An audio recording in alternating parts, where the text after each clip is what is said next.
Salut les Nakayosh. Petit message pour vous prévenir que quand on a commencé à filmer, on a oublié de lancer l'enregistrement des micros. Et on s'en est rendu compte à la moitié de l'épisode où le son redevient donc normal. Donc si on sonne pas comme d'habitude sur la première moitié, c'est normal. Voilà, désolé pour le petit souci technique et bon visionnage. Mec, t'as du sang sur ta chemise. C'est du caca, c'est du Ah, caca. voilà. Je vais pas faire le vieux con en disant je voulais garder le Japon pour moi. Christophe Colomb. Ouais, parce qu'en réalité, à mon niveau, j'ai contribué à faire connaître le Japon autour de moi. L'attraction principale, on va simuler un faux mariage. L'idée, moi qui est complètement glauque. C'est gênant. Ah, mais complètement. Ouais, les relations entre adolescents japonais et les relations français, ça n'a rien à voir.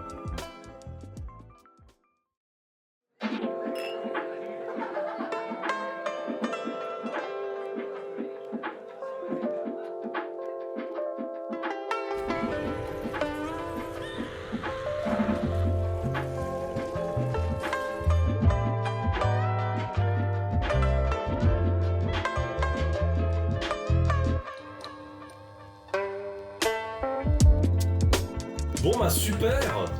Bon bah écoutez, bonjour tout le monde et bienvenue.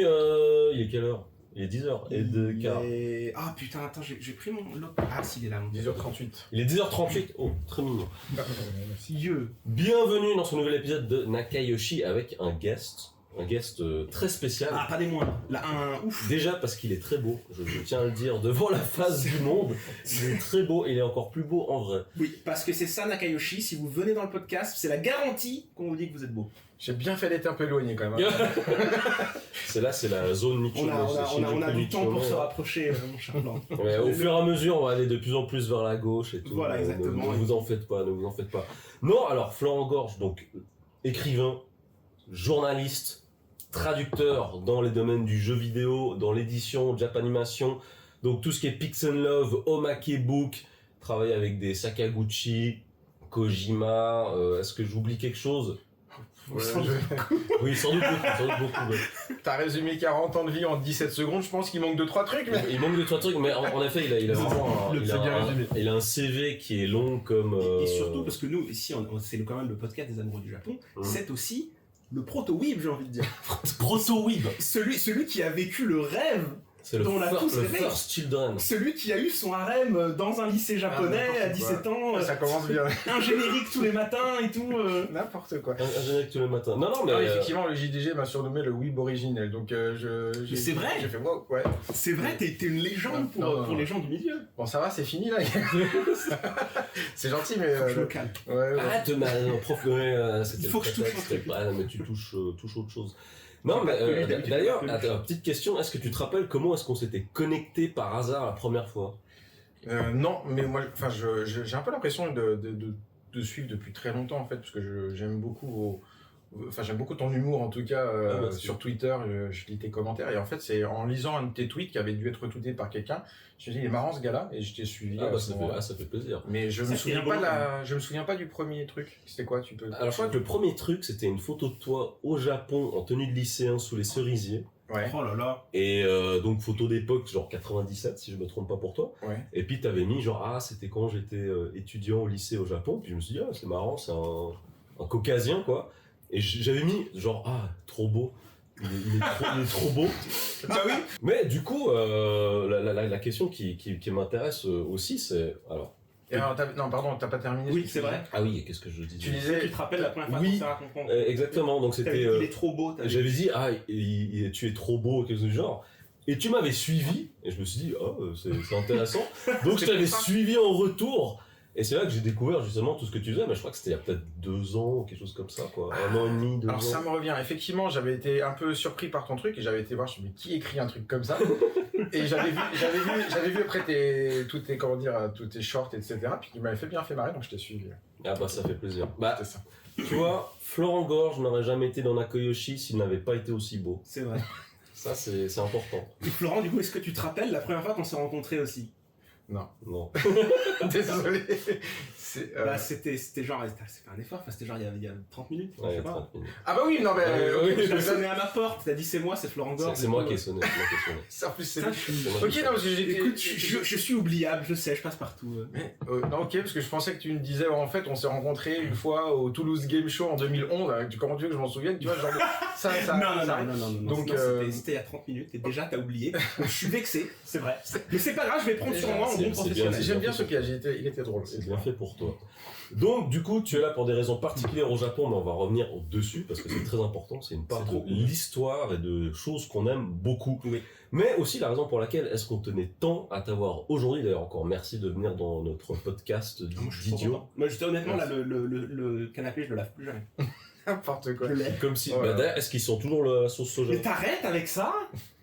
Ah non, t'as mis un plaid. Mais il était déjà là, la dernière fois qu'il est venu, Il était pas là. il était là, genre, il sent la sauce soja, ton canapé. On mange pas sur un canapé. Bon bah, peut-être tu fais Mal poli, va. tu fais des paix à la sauce Mais peut-être soja, que tu te quoi. grattes le cul et que je sais pas où tu traînes.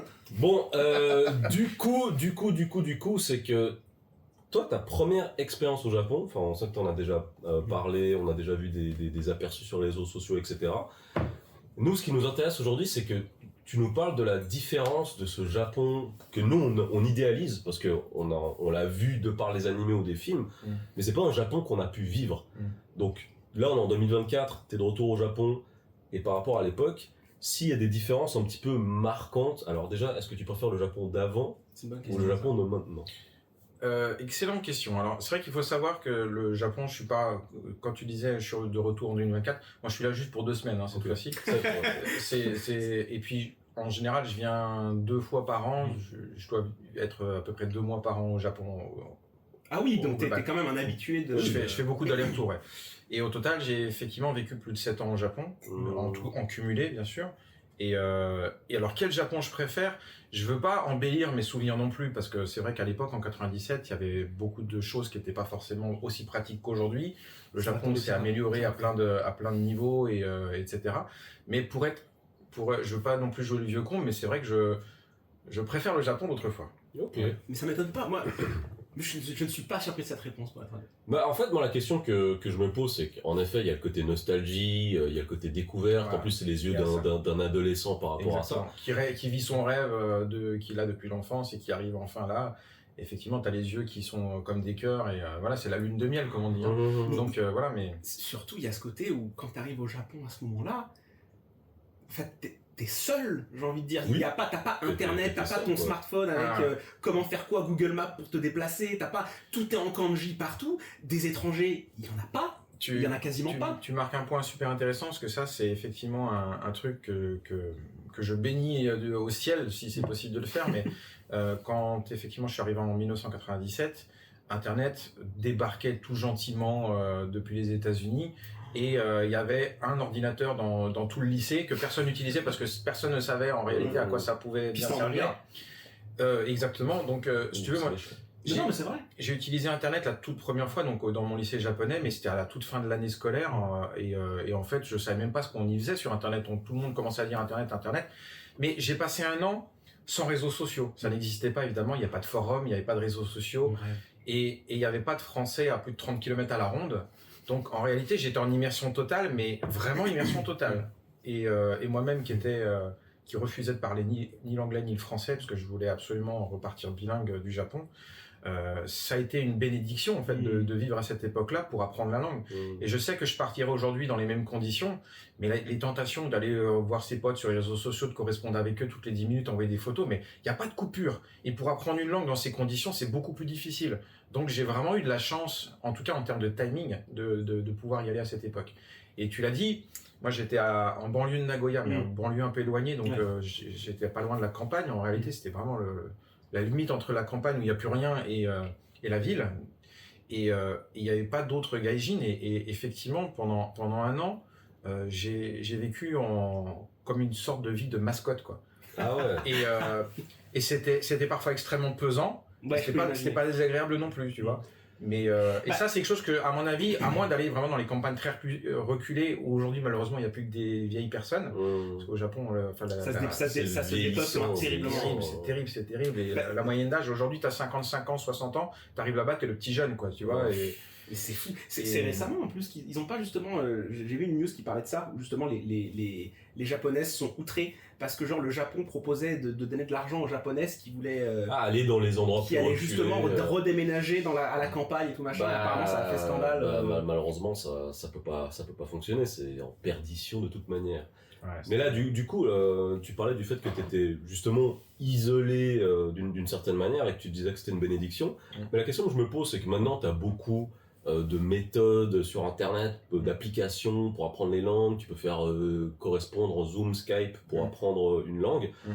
Mais c'est intéressant parce que là, toi, vu que tu étais en immersion, c'est quand même différent de te dire que moi j'ai mon application, je fais ma petite leçon de langue 2 fois par semaine. Alors, ça aussi c'est super juste parce que régulièrement moi sur les réseaux il y a beaucoup de gens qui me demandent au fait est-ce que tu n'aurais pas un tuyau pour apprendre le japonais, là je trouve pas. Moi ça me rend fou parce que tu dis mais aujourd'hui apprendre le japonais, tu as des dizaines voire des centaines d'applications sur internet, tu as des cours sur YouTube, mais objectivement à mon époque il y avait un guide pour apprendre le japonais, c'était le japonais sans peine qui était horrible, désolé pour qui était absolument imbitable, jusqu'à ce que je dis régulièrement, mais jusqu'à la leçon 10, c'était très bien, tu fais waouh, c'est cool. Et à partir de la leçon 10, tu comprends plus rien.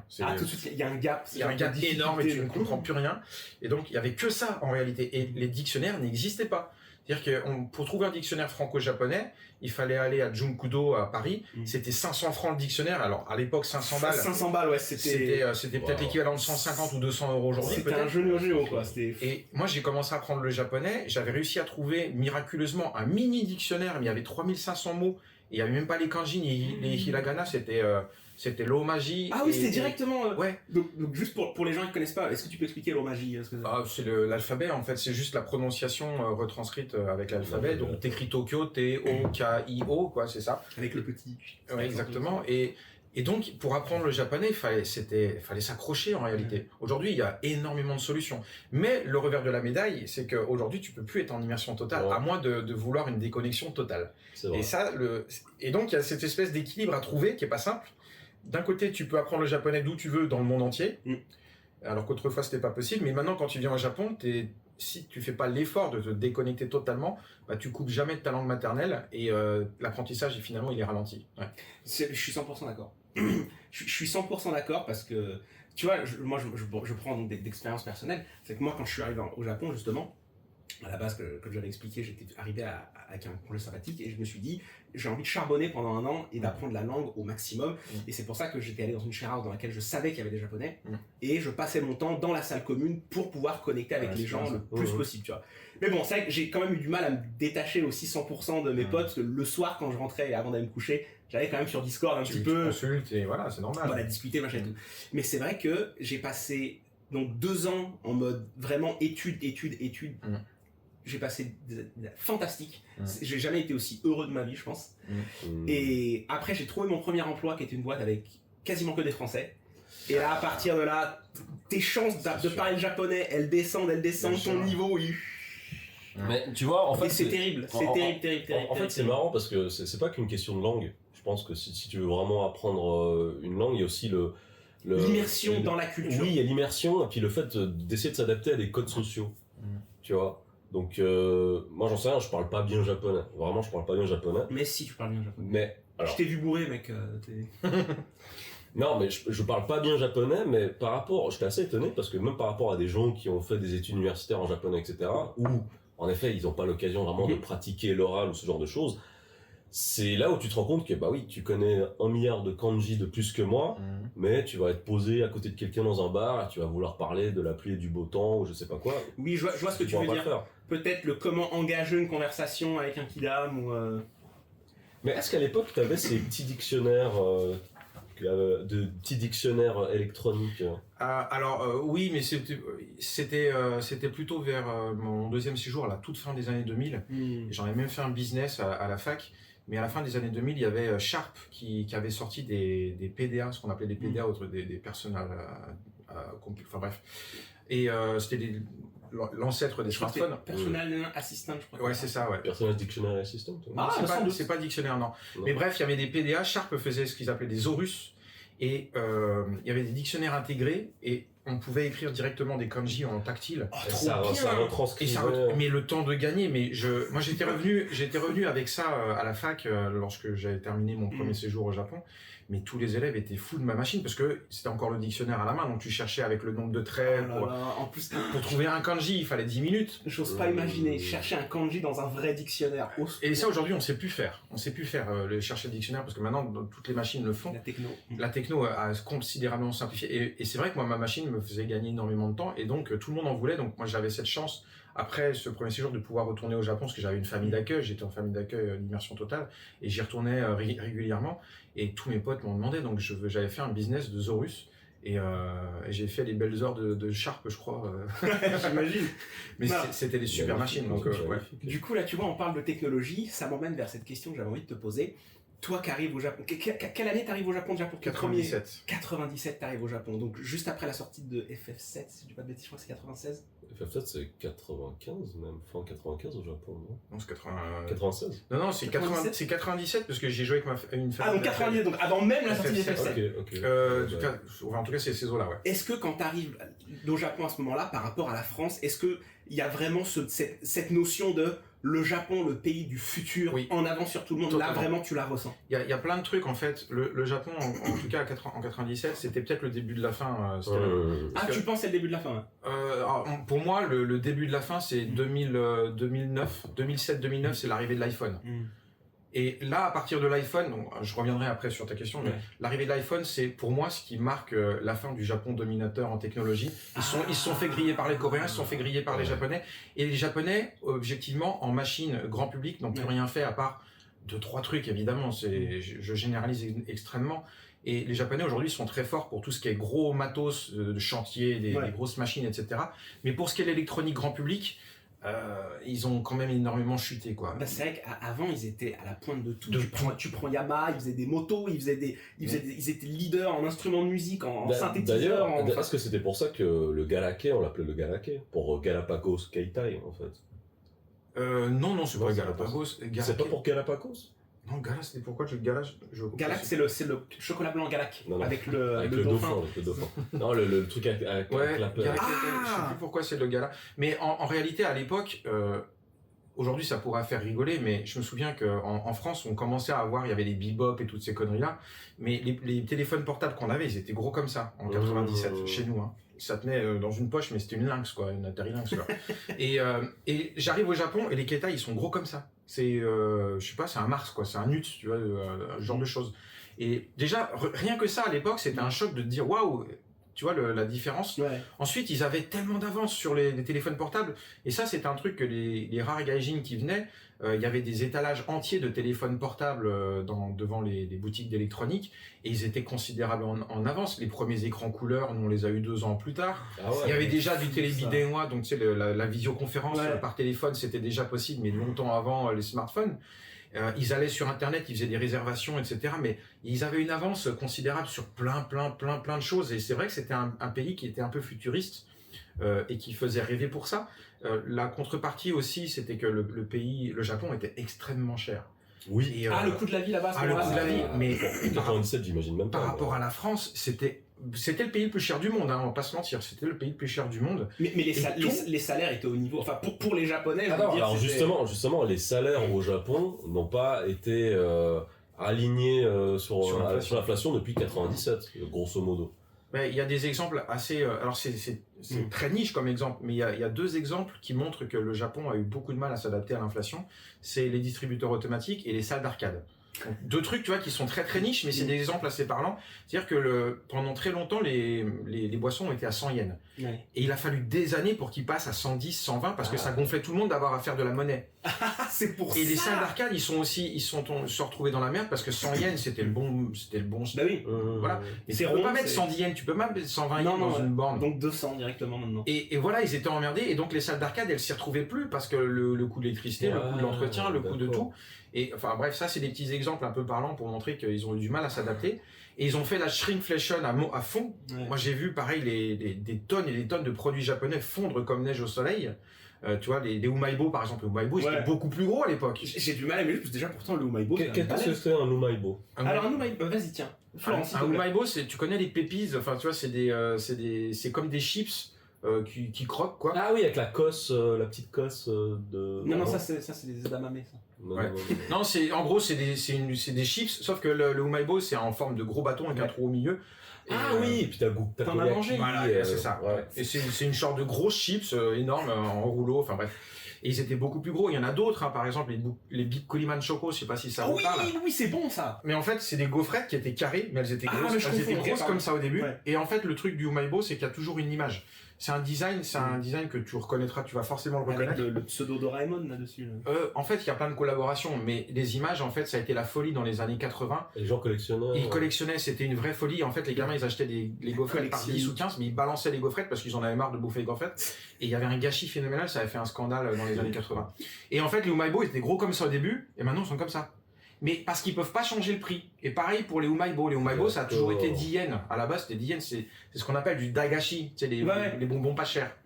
Et ben les dagashi, ils avaient cette taille-là, mais comme ils pouvaient pas changer le prix, parce que c'était des prix ronds, et ben, c'est devenu... Mais comme tu ça. vois, justement là-dessus. Mais il y a beaucoup de produits en convenience store qui sont passés par cette shrinkflation oui, bien aussi. sûr. hein. Et justement, récemment, j'ai vu une news justement pour, alors je sais plus pour quel produit c'était, mais c'était justement un produit légendaire, enfin, qui est là depuis des années et des années. Justement, je me demande, c'est pas une glace ou un truc où ils ont augmenté le prix peut-être de 5 yens, je crois. Ouais, c'est Où bon. du coup, le président de l'entreprise a présenté ses excuses au Ouais. public en disant on est désolé, machin et tout. La situation fait que c'est. Mais Il y avait eu un spot télé où t'avais toutes les équipes comme ça, où t'avais tu sais, le produit depuis tant d'années et tout.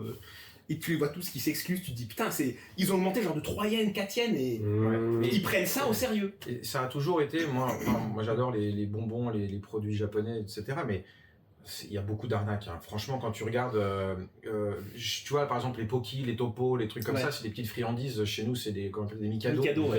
Mais T'as pas grand chose dedans. il y a rien. En fait, tu prends la boîte, elle est comme ça. T'as 2 sachets qui prennent du volume. Ouais. Et en fait, t'enlèves tout. La boîte, tu vois, quand tu l'ouvres, t'as une ouverture grande comme Ouais. ça. Et en fait, t'as juste ça là, de gâteau, quoi. Mais oui, Y a rien mais dedans. ça je suis d'accord parce que C'est- tu vois, on C'est a. vraiment ma frustration des pretzels. Tu vois, Les pretz, tu veux dire les pretz, pardon, Ouais. c'est les Ouais, c'est Mikado C'est salés. c'est les en gros. Mikado c'est salés, ça. c'est ça. Bah, c'est vrai que t'as tes 2 petits sachets en alu, puis Et dedans, t'en as 4. T'en as 4 qui Mais se en fait, font tu rien. vois, Un gâchis, waouh. C'est pour ça que ça m'a toujours fait réagir quand t'as beaucoup de touristes qui viennent ici et qui disent oh mais vraiment dans les combini mais c'est trop pas cher. T'es là, regarde t'achètes des paquets de gâteaux, Bah, des trucs. t'achètes de l'air en Mais fait. t'achètes beaucoup déjà d'air. t'achètes ton paquet de cookies. Chaque cookie est emballé individuellement. Ouais, c'est Donc ça. t'as encore plus d'air et en plus dans ton paquet t'en as peut-être 6 et tu payes ça 300 yens. Enfin, Donc c'est hyper cher en réalité. je suis d'accord, ça va pas du tout. Mais bon, après voilà, c'est comme ça. C'est comme ça qu'ils ont Ça réussi va. à maintenir les prix tout en faisant croire qu'il y en avait autant. Et voilà. Mais bon, c'est comme ça. Alors du coup, moi j'ai une question cette fois du côté du divertissement. Mais à l'époque, quand t'étais en 97 au Japon, parce que je sais que t'aimes beaucoup le basket, donc tu jouais certainement dans le club, Le club du lycée, ouais. le club du lycée. Ouais, j'ai fait 3 clubs au lycée, mais le basket c'était le principal. Alors, Oh là là, ça- t'as fait quoi comme club? Alors moi j'ai fait beaucoup de basket dans ma jeunesse et en réalité en venant au Japon j'ai adoré faire le club de basket, mais j'avais des regrets. Je me disais putain, je suis au Japon, je fais du basket, c'est du gâchis, tu vois. Et j'avais mis fin à ma carrière parce qu'au début je voulais devenir basketteur professionnel, je faisais des sports-études, des machins. Et je me suis dit, je suis au Japon et je fais la même chose qu'en France, quoi. Et donc je me suis dit, non, je veux faire un truc japonais. Et donc j'ai fait le club de cérémonie du thé, Ah, trop bien. Sadogyo. Ikebana. Non, j'ai pas fait, il n'y avait pas d'ikebana dans mon club, il y avait 40 clubs. C'était 40 clubs. des Il y avait combien d'élèves? Il y avait 1000 élèves dans le lycée. Ah, mais quand même. 1000 élèves. C'était un gros lycée. Ah oui, c'était un gros. Bah après, Un lycée mixte, mais c'était la caricature du lycée que vous voyez Ah, dans le manga. Ranma, demi. Ouais, c'est ça, sans les super pouvoirs, mais c'est un lycée de manga, quoi. toi t'avais un super pouvoir. Le fait. T'étais blanc. Le fait. Ouais, je parle. J'allais dire le fait d'être beau, mais Oui bah. d'être un beau Oui. blanc, si tu veux. T'avais- Alors, on fusionne les deux. Pardon, fusionne les tu deux. avais 2 super pouvoirs. Ouais, vous arrêtez les gars, c'est Pardon, c'est très gênant. Mais et le deuxième et dernier, le troisième pardon et dernier club auquel j'ai fréquenté, c'est Kyudo, donc le tir à l'arc. Tir à l'arc. Et j'ai adoré toutes ces. Donc tous les jours, je faisais une activité différente, j'allais dans les clubs différents. Et le club de cérémonie du thé, par contre, c'était pas simple. Mais ce qui était rigolo, c'est qu'il y avait que des filles en fait dedans. Ça, c'était cool. Ça, c'est malin, ça. Il est malin. Non, c'était très sympa. C'était très Ok. sympa, mais c'était dur. C'était dur parce que la position Seiza, Ah, ouais. j'avais énormément de mal. J'avais des cuisses un peu hypertrophiées parce que je faisais énormément de sport. Et j'avais jamais été assis comme ça de ma vie, à part quand j'étais gamin pour faire du judo à l'école. Mais on restait 3 minutes maximum en CESA, quoi. Et tu ne t'étirais pas assez. Exactement. Et c'était terrible. Et donc, j'apprenais le japonais à cette époque, j'étais encore débutant, et il y avait énormément de termes techniques, les outils, les machins. Puis on avait une dame qui venait exprès, une vieille dame qui venait exprès, c'était pas une prof de l'école qui nous enseignait. Et je comprenais rien à ce qu'elle disait. Elle était d'une patience angélique, elle était incroyable, cette vieille dame. Et au bout de 30 minutes, quand vraiment ça devenait le supplice d'être assis comme ça, mais je comprenais encore moins. Donc, mais je garde un souvenir incroyable de ce club, et toutes les filles étaient adorables. Enfin, c'était vraiment un bon moment. Mais j'imagine. Mais en fait, c'est ça que je trouve dingue, c'est que tu as vécu un truc que plus personne ne pourra jamais vivre en fait. Non, parce que ça existe encore, ce genre de séjour. Ça existe encore, c'est-à-dire qu'on peut encore aujourd'hui postuler pour aller dans une expérience. Bien sûr, mais ce que je veux dire, c'est que tu l'as vécu dans un contexte. Quand t'étais tout seul. Qui est complètement, t'étais tout seul. Un peu pas de technologie Marco Polo, tu vois. Voilà, c'est comme on disait, aujourd'hui avec l'IA par exemple, hop, tu traduis ce que dit tout le monde, tu prends une photo du truc, ça te dit exactement ce qu'il dit. T'as dû vraiment t'en sortir à la dure. T'as dû faire l'effort de comprendre ce que j'en disais. Pour réussir à te faire des potes, t'as dû quand même, j'imagine, t'as dû batailler, tu vois. Ça a dû être quand même un véritable challenge pour le coup. C'était pas simple tous les jours, mais honnêtement, j'étais en mode neketsu, quoi. Tu vois, en anglais on dirait hard boiled, en français c'est un peu dur à cuire, tu vois. Et en fait, j'étais vraiment en mode neketsu obstiné. Mais j'étais un vrai passionné du Japon, sans vraiment savoir pourquoi en réalité. Et le fait de pouvoir y aller, je réalisais un rêve, si tu vois. Et quand j'étais gamin, c'est ce que je disais dans le truc du JDG, mais le Japon était tellement cher. Le moindre billet d'avion, c'était 10 000 francs. 10 000 francs à l'époque, c'est 2500. C'est beaucoup d'argent. Au moins 3 000 balles. Ouais, c'est ça. Moi, j'avais 50 francs d'argent de poche, et donc, j'avais calculé 40 ans d'argent de poche pour me payer un billet d'avion. C'était ça, tu vois. Et une fois sur place, j'avais même pas de... Enfin bref. Et quand j'ai eu cette bourse pour aller au Japon, j'étais persuadé que ce serait ma seule et unique fois dans ma vie que j'irais. J'étais jeune, tu vois. Tu n'as pas la vision. Voilà. Et je me suis dit, j'irai plus jamais de ma vie, donc vraiment, je veux que ce séjour soit inoubliable et que ça change ma vie, tu vois. Ça a effectivement changé ma vie, mais j'étais tellement motivé que les difficultés, je les surmontais, mais en courant et en riant, quoi, tu vois. C'était un peu ça. Parce qu'en fait, t'étais content d'être là, c'est ce que tu voulais faire. C'est ça. Moi, j'ai eu un peu, c'est la même chose, parce que moi, j'ai jamais été un fan des études, j'ai toujours été un cancre tout au long de ma vie. Bienvenue dans le club. Voilà, ça a jamais été ma cam. Et quand je suis venu au Japon et que je me suis inscrit dans une école de japonais, j'avais envie de faire ça. Voilà. Du coup, j'avais envie d'aller en cours, j'avais envie de faire mon mieux, j'avais envie de réussir, c'était trop fun. Ça change tout. Ouais. D'ailleurs, t'as toujours des contacts avec les gens de cette époque avec qui t'étais au lycée Bien sûr. Ouais. Plein. Il y a beaucoup de profs qui sont devenus des amis, et quand ils viennent en France, ils viennent à la maison. Ah, trop bien. Et j'ai ma famille d'accueil j'ai plusieurs familles d'accueil, parce que j'ai passé mon bac à Tokyo en candidat libre pendant une semaine, et donc j'ai été accueilli dans une autre famille d'accueil à Tokyo, et je vais encore chez eux, dormir chez eux quand je viens à Tokyo. Alors cette fois c'est un peu particulier parce que là, je suis ailleurs, mais je vais encore dormir chez eux, je suis leur fils, je suis leur fils adoptif. C'est vous, genre 30 ans après, quoi. Ouais, mais c'est incroyable. C'était mon objectif, en fait.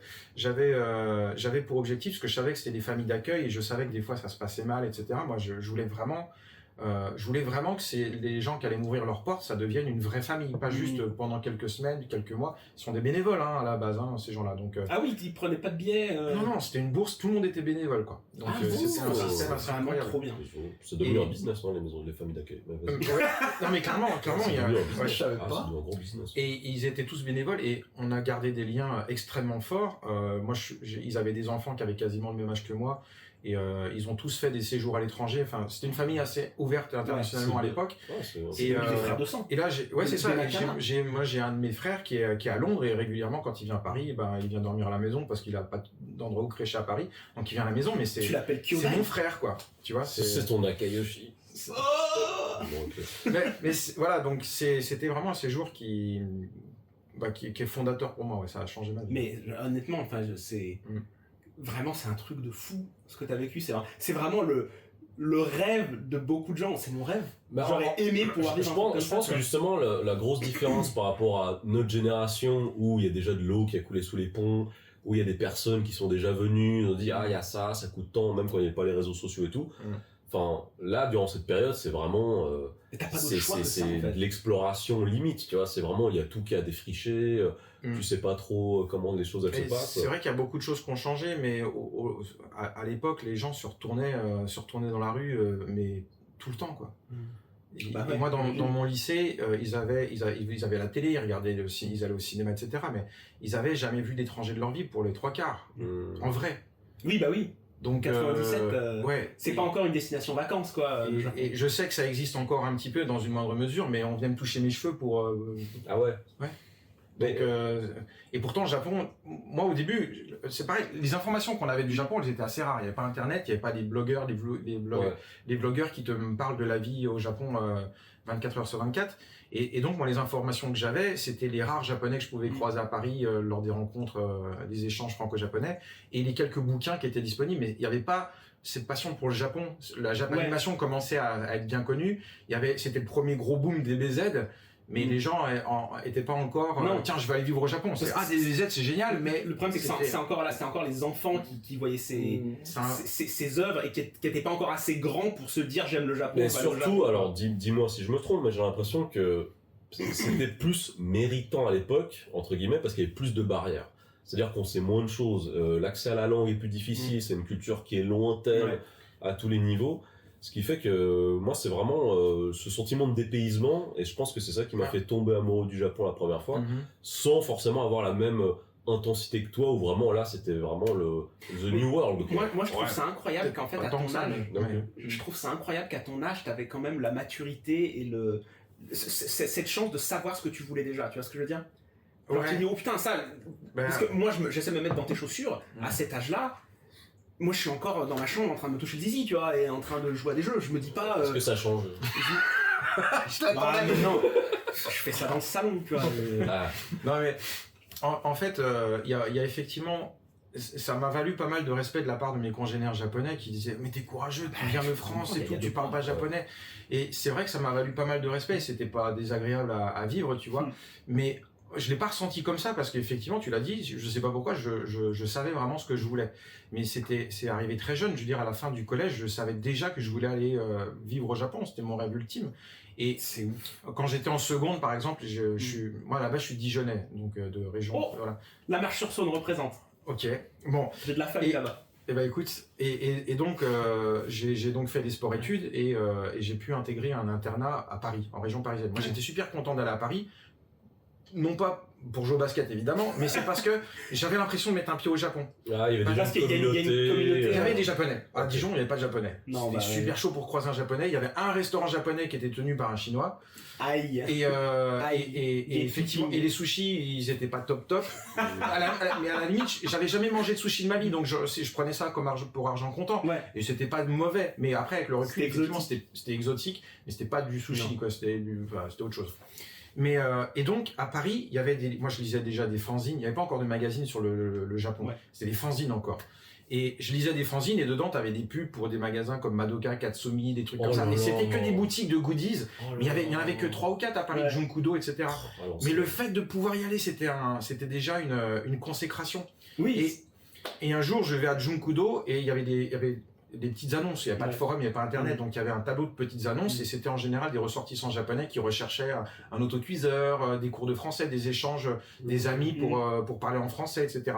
Et un jour je vois une petite annonce, toutes les semaines au café Saint-Jacques, place Saint-Jacques à Paris, à côté de Châtelet-Léal, il y a des rencontres franco-japonaises.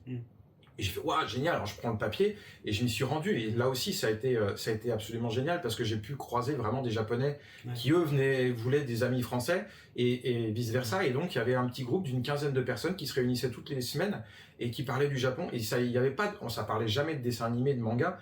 C'était des gens plutôt âgés qui venaient là et qui étaient passionnés par Natsume Soseki, qui apprenaient du haïku, vraiment c'était vraiment le Japon, culture. Le Japon de... mais j'étais content d'être là parce qu'il y avait des Japonais, etc. Et dans le groupe de Français, il y avait quelques Français. Il y avait quand même des jeunes qui étaient plus vieux que moi. Moi, j'avais 17 ans, 16 ans, 17 ans. J'étais plus jeune, mais qui avaient été au Japon. Et moi, je les voyais je les regardais comme des dieux. Senpai. Mais c'était ça. Et en réalité, pour moi, c'était putain, le mec, il a réussi sa vie. Il a été une semaine au Japon, 2 semaines max. Mais quand il arrive au café. Mais c'est ça. Ouais, c'est ça. Il rentre, il fait avec le ralenti là. Mais c'était Kohi tellement Okudasai. inaccessible et tellement rare. Et c'est ce que je disais aussi au JDG, mais à l'époque, ceux qui allaient au Japon, c'était des hommes d'affaires qui, eux, s'en foutaient en réalité du Japon, mais Oui, ils allaient faire du business. Et c'était en général des universitaires, donc les profs à l'INALCO, les profs de Jussieu, etc. Il y avait 2 facs, 3 maximum qui enseignaient le japonais. Et donc c'était des lettrés, des intellectuels qui avaient un lien fort avec la culture japonaise, le Japon, le japonais, etc. qui y allaient. Donc c'était plutôt rare d'aller au Japon. Ouais, et moi je voyais ces gens-là qui étaient passionnés de Japon comme moi, puis ils me disaient ouais j'ai été au Japon pendant 2 semaines, mais c'était une bible vivante, tu le regardais, alors qu'aujourd'hui tout le monde va au Japon. Oui. Bah oui. Mais c'est vrai. Aujourd'hui, c'est même pire que ça, c'est que c'est devenu la destination hype. La destination, Ouais, voilà, hype, hype, il faut aller au Japon, tout le monde va au Japon. Il n'y a jamais eu autant de touristes au Japon que cette année. Justement, j'aimerais revenir dessus un petit peu après, mais là j'ai une question entre temps, c'est que là on parlait du côté vraiment positif, découverte de ta première fois au Japon, et tu parlais du fait que t'es aussi une mascotte. Mais est-ce que en tant que mascotte, il y avait des aspects négatifs, genre le gaijin de service ou... Genre, vas-y, danse, là, fais un truc. Non, mais est-ce que toi, t'as subi des choses qui t'ont fait de la peine? Alors, objectivement, non. Ok. Objectivement, non. J'ai jamais été victime, honnêtement, de quoi que ce soit.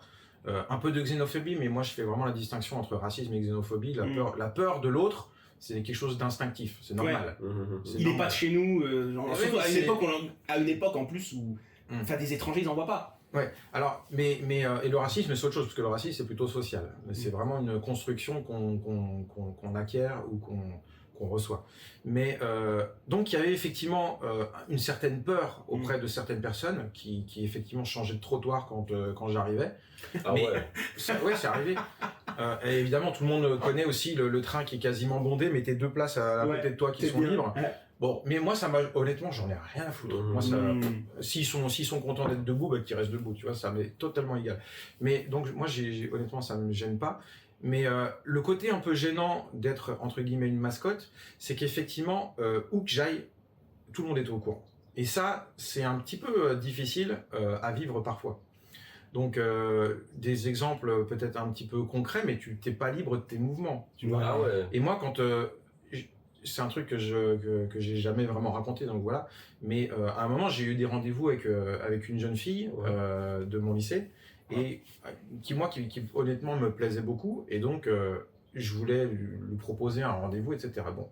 Et j'ai réussi à lui demander à un moment où il n'était pas avec ses copines, parce que alors les relations entre adolescents japonais et relations français, ça n'a rien à voir. Moi, j'ai eu l'impression de retourner au collège quand je suis arrivé au lycée japonais. C'est-à-dire les filles sont avec les filles, les garçons sont avec les garçons, ça se mélange très peu. Ouais, très peu. Moi, au lycée français, donc en région parisienne, les mecs, les filles, on était tous ensemble, on discutait, on rigolait, on se vannait. C'était extrêmement mélangé, on refaisait le monde, on était révoltés de tout, enfin, les adolescents français de base. Au Japon, c'est les groupes de filles, elles vont aux toilettes ensemble. Ça, c'est la caricature de ça. Les garçons, ils restent ensemble. Au moment du bento à midi, ils se mélangent quasiment pas. Ah ouais. Tu vois jamais un couple au lycée, quoi. Nous, en France, je veux dire, entre midi et 2 ou pendant la récréation, tout le monde, ils se font des bisous sur les bancs, ils sont assis sur les genoux, ils se roulent des patins pendant toute la récré. Ça ne choque personne, tu vois. Je sais pas en Suisse si c'était comme ça. C'est la même chose. Voilà. Mais au Japon, j'ai pas trop fait ça, moi. C'est pas. Ouais. On peut le faire ensemble si tu veux. je regardais Evangelion. Non mais on en est là vraiment. Les relations amoureuses d'adolescents, c'est très très différent. Vraiment très. Et donc moi j'avais perçu ce truc-là, je me suis dit putain ça va être une année compliquée au niveau mental. Parce que moi honnêtement ça m'aurait pas du tout déplu, tu vois, de sortir avec une fille, etc. Mais j'ai rapidement compris que ça allait être très très dur. Très très dur, parce que moi je m'imaginais que ça allait être un peu comme en France, tu vois. J'allais avoir mon groupe de copains, puis j'allais bien m'entendre avec une fille, puis ça allait se faire comme ça. Mais c'était pas du tout ça. Donc en réalité ça a été une année extrêmement platonique. D'accord. Et là où je veux en venir avec ta question d'origine, c'est que à un moment, il y avait cette fille qui me plaisait beaucoup, et à chaque fois que je voulais aller la voir, c'était impossible parce qu'il y avait toujours des meufs. Toujours, elle était toujours entourée avec d'autres meufs. Et à un moment, j'arrive à la croiser dans le couloir et je lui ai proposé, et je savais qu'elle m'aimait bien parce qu'on se regardait un petit peu, etc. Et je lui ai proposé, elle était extrêmement timide, et je lui ai dit, ce serait cool si aller à Nagoya ce week-end, est-ce que tu es libre, etc. Et donc, elle a accepté. Et on s'est retrouvés, moi, j'ai dû aller à Nagoya, mais je voulais pas dire à ma famille d'accueil que j'allais voir une fille. Parce que je sais pas comment ils l'auraient pris. Tu sais, moi, je suis là que pendant un an. je suis un adolescent, dans la force de l'âge, ils peuvent s'imaginer plein de trucs. Petit pervers. Non, mais c'est pas ça, mais ça peut arriver tellement vite, tu vois. Non, mais bien sûr. Tout à fait. Il peut se passer plein de trucs quand t'es un ado. Et c'est eux qui ont la responsabilité. Exactement. En plus, quelqu'un qui n'est pas d'ici, quoi. Exactement. Il y a beaucoup de facteurs. Et moi, je me mettais à leur place et je comprenais parfaitement, mais moi, je voulais vivre ma vie aussi. Puis, cette nana-là, je l'aimais bien. Puis voilà, j'étais un adolescent. Voilà. Et j'étais obligé de me planquer pour aller à la gare. Parce que je connaissais tout le monde dans le quartier. Dès que je passais devant un magasin, ah, salut Florent, salut Florent. Tout le monde me connaissait. C'était un truc de fou. Je ne pouvais pas faire 5 mètres sans croiser les gens parce que c'était un quartier très animé. Mais j'y étais en mode Metal Gear Solid pour rentrer dans la gare, pour aller, parce que il suffisait que quelqu'un me voie pour me dire, pour ensuite derrière, ah tiens, j'ai eu Florent qui allait à la gare. J'étais pas censé prendre le train. Genre ça va savoir. Et j'en étais là, quoi. Et donc, je fais ce rendez-vous avec cette jeune fille, on passe une super journée, et à la fin de la journée, je me dis, il faut quand même que je lui fasse ma déclaration, etc. Et donc, je fais ça de façon un peu formelle, on s'assoit sur un banc, puis truc classique, tu vois. Et je lui fais ma déclaration en tout bien tout honneur. Et là, elle commence à réfléchir, etc. Elle est super gênée. Je dis, ouais, c'est mal barré. Et puis finalement, elle me dit, dans d'autres situations, t'aurais été japonais, t'aurais été dans un autre lycée, ça, ce qu'elle m'a dit. J'aurais éventuellement dit oui, mais là, c'est pas possible. Trop de pression, quoi. Exactement. Et je lui fais, pourquoi tu viens de me dire que tu m'aimais bien et que ça s'était bien passé, tout ça. Je comprends pas le fait. Mais au lycée, tout le monde te connaît.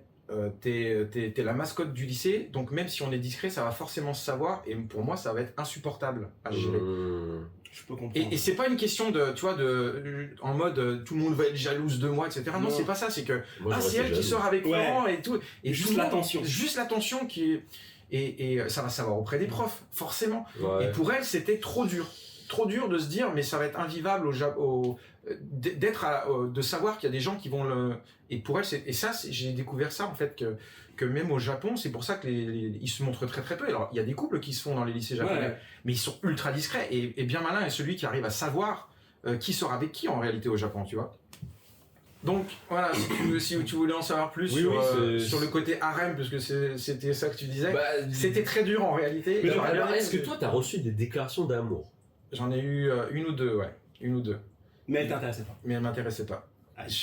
Mais en fait, comment dire, c'était très bizarre, mais oui, j'ai déjà reçu. J'ai une anecdote. Alors peut-être que vous la connaissez, je sais pas, mais c'est un peu compliqué à expliquer. Mais en fait, pendant que j'étais au lycée au Japon, donc, on a fait un voyage de classe. Et pendant les voyages de classe, donc c'est toute l'année. Moi, j'étais en 2e année, d'accord. Et on se retrouve tous dans le Shinkansen. Ils louent même un Shinkansen uniquement pour le lycée. Enfin bref. Ah ouais, carrément. C'est un truc de fou. Génial. Et on a donc 2 ou 3 nuits. Et nous, on était partis du côté de Himeji jusqu'à Hiroshima. Et on a passé une nuit dans un hôtel qu'on avait quasiment réservé à nous. On était 300, attention. Et donc, on avait une salle immense, une salle de restaurant, de réception. Et les profs, ils s'étaient dit, pendant la soirée, on va organiser des petits spectacles. Donc, chaque classe va organiser un petit spectacle. Il y avait une scène et chaque classe va organiser un truc. Mais je sais pas pourquoi, ils ont eu une idée. Ils se sont dit, l'attraction principale, on va simuler un faux mariage. L'idée, moi qui est complètement glauque. C'est gênant. Mais complètement. Ouais.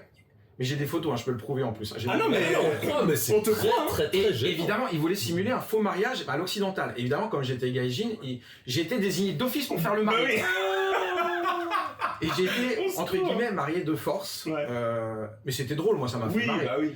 Mais j'ai 2-3 anecdotes qui sont complètement folles. Et comment dire, la fille qui a été choisie pour le faire, elle était adorable. C'était une fille que j'aimais beaucoup, mais qui... honnêtement, me plaisait pas plus que ça. Mais c'était une fille adorable. Et donc, elle s'est retrouvée à faire ma femme. Et donc, pendant toute une soirée, on a été mariés. Et donc, tout le monde nous applaudissait. On rentrait, tu sais, avec notre petit Serge. Le mariage classique occidental, mais à la japonaise. Et c'était un peu gênant. Mais, à un moment, il y a donc toutes les classes. Après, nous, on était les mariés, on était sur une table spéciale, etc. Et il y a toutes les classes qui passaient les unes après les autres. Et il y a une classe qui s'était lancé, je sais pas pourquoi, il faisait un petit spectacle. Et moi, c'était à une époque, ça faisait 4 mois que j'étais au Japon. J'avais encore beaucoup de mal à comprendre le langage des jeunes. Autant avec les profs, ça commençait à bien aller, mais les jeunes, je comprenais, ça avait beaucoup de mal. C'était vraiment autre chose. Et à un moment, en fait, je commence à entendre tout le monde qui applaudissait genre cul sec, un peu genre là. Moi, je comprends pas du tout ce qui se passe. Et il y a ma belle-mère, celle qui était censée jouer ma belle-mère à côté de moi, qui était une prof. Et je lui dis, mais qu'est-ce qui se passe? Il me dit, bah en fait, il voudrait que tu fasses un baise-main à ta femme. C'était même pas la bise, tu vois. Un baise-main. C'était juste un baise-main. Je fais quoi, c'est tout. C'était le défi. Tu vois. Ah ouais. Et c'était genre un baise-main. Alors nous, en France, on se fait la bise à tout va. Bah déjà, pour dire bonjour. Ouais, on joue au jeu de la bouteille aussi. C'est ça. Et puis bon, ça va, j'avais une ou deux copines avant tout ça, donc c'est pas comme si c'était quelque chose qui... Voilà. Et je bah ouais, pas de souci. Alors je me lève. Et là, t'entends tout le monde qui hurle. Et puis ma femme là à côté qui était ultra gênée, qui était comme ça. Ah ouais. Et donc je lui dis vas-y lève-toi, ça va aller, t'inquiète pas. Et je la lève, je lui fais le baise-main. Et alors là les cris, j'ai l'impression d'être.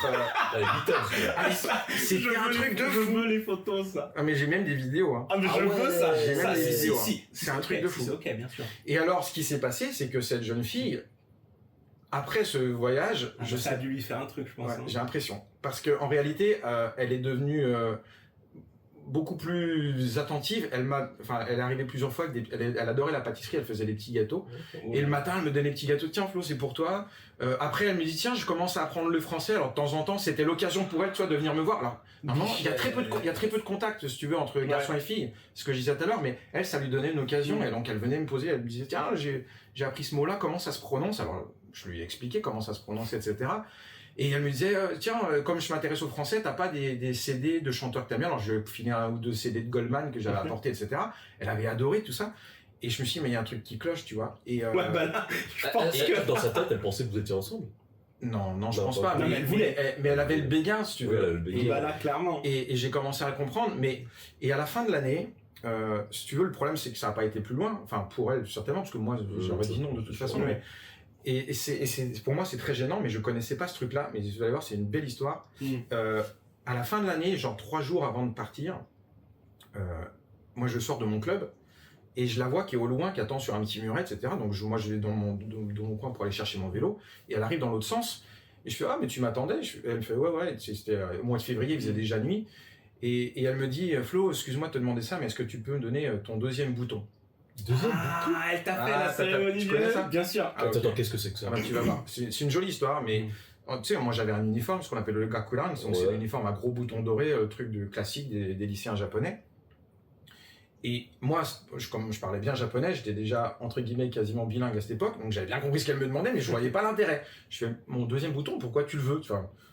Et elle me dit, bah si, je l'aimerais bien, est-ce que tu peux me le donner? Tu vois, elle insiste un petit peu. Moi, je comprends toujours pas ce qu'elle me veut. Non, c'est mon bouton. Exactement. Je lui ai pas dit ça comme ça, mais en fait, moi, dans ma tête, c'était un de mes objectifs, c'est que moi, je voulais revenir avec mon uniforme. C'était pour moi le souvenir ultime de mon année, tu vois. C'est pas mal. Et d'enlever mon bouton, c'est un peu genre t'enlèves le blister de ton jeu neuf. Tu vois. Il est plus collector, putain. Il est plus collector. Il est plus mint. C'est ça. Donc tu vois, la réflexion un peu de geek. Et je lui dis bah non. Ok. Et alors à un moment, enfin tu vois, j'ai senti que je l'ai mis mal à l'aise et elle fait bon désolé, puis elle est partie un peu la queue entre les jambes, mais très gênée, tu vois. Ouais. Ah bah là, en même temps, elle s'est mangée. Attends, alors moi je fais ça, qu'est-ce que j'ai fait, tu vois, je comprends pas. Et je rentre le soir, je suis au dîner avec ma famille d'accueil, et puis je leur explique, je lui dis, il m'est arrivé un truc, je comprends pas. Et il fait qu'est-ce qui t'est arrivé? Et puis alors je leur explique. Et là il y a ma petite sœur d'accueil qui était au collège et qui explose de rire. Je comprends toujours pas pourquoi. Je fais mais c'est quoi cette histoire de satané bouton? Et il y a ma mère d'accueil qui m'explique, c'est une tradition dans les lycées japonais.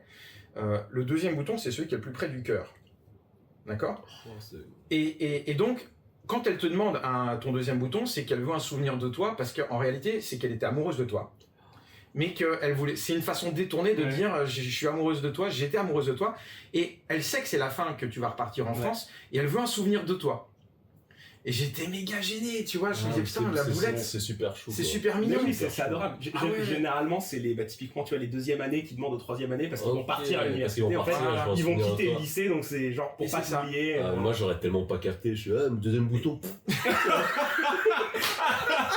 Tiens, prends ça. J'en ai d'autres si tu veux. J'en ai dans le dos, ça. J'arrive pas à voir, celui-là tu peux le prendre, il m'emmerde. Non mais c'était beau, tu veux, mais moi j'étais méga gêné parce que je suis putain, la pauvre, elle était adorable. Oui, c'était un raton en fait. Bah je vais. Mais en plus vraiment, tu lui as dit, elle était là, genre, elle s'est dit ça va bien se passer. Mais oui, parce que normalement t'as pas de raison de dire non. C'est un souvenir. C'est genre, elle dit il va le donner à quelqu'un d'autre, alors que non, il s'est juste barré. Bon. Mais en fait, le plus cruel, c'est que le soir, quand j'y repensais à cette histoire, je me disais, mais en fait, il me reste encore 3 jours d'école, je peux lui donner, et je lui ai pas donné en fait. Parce que je voulais vraiment revenir avec mon uniforme. Mais vraiment.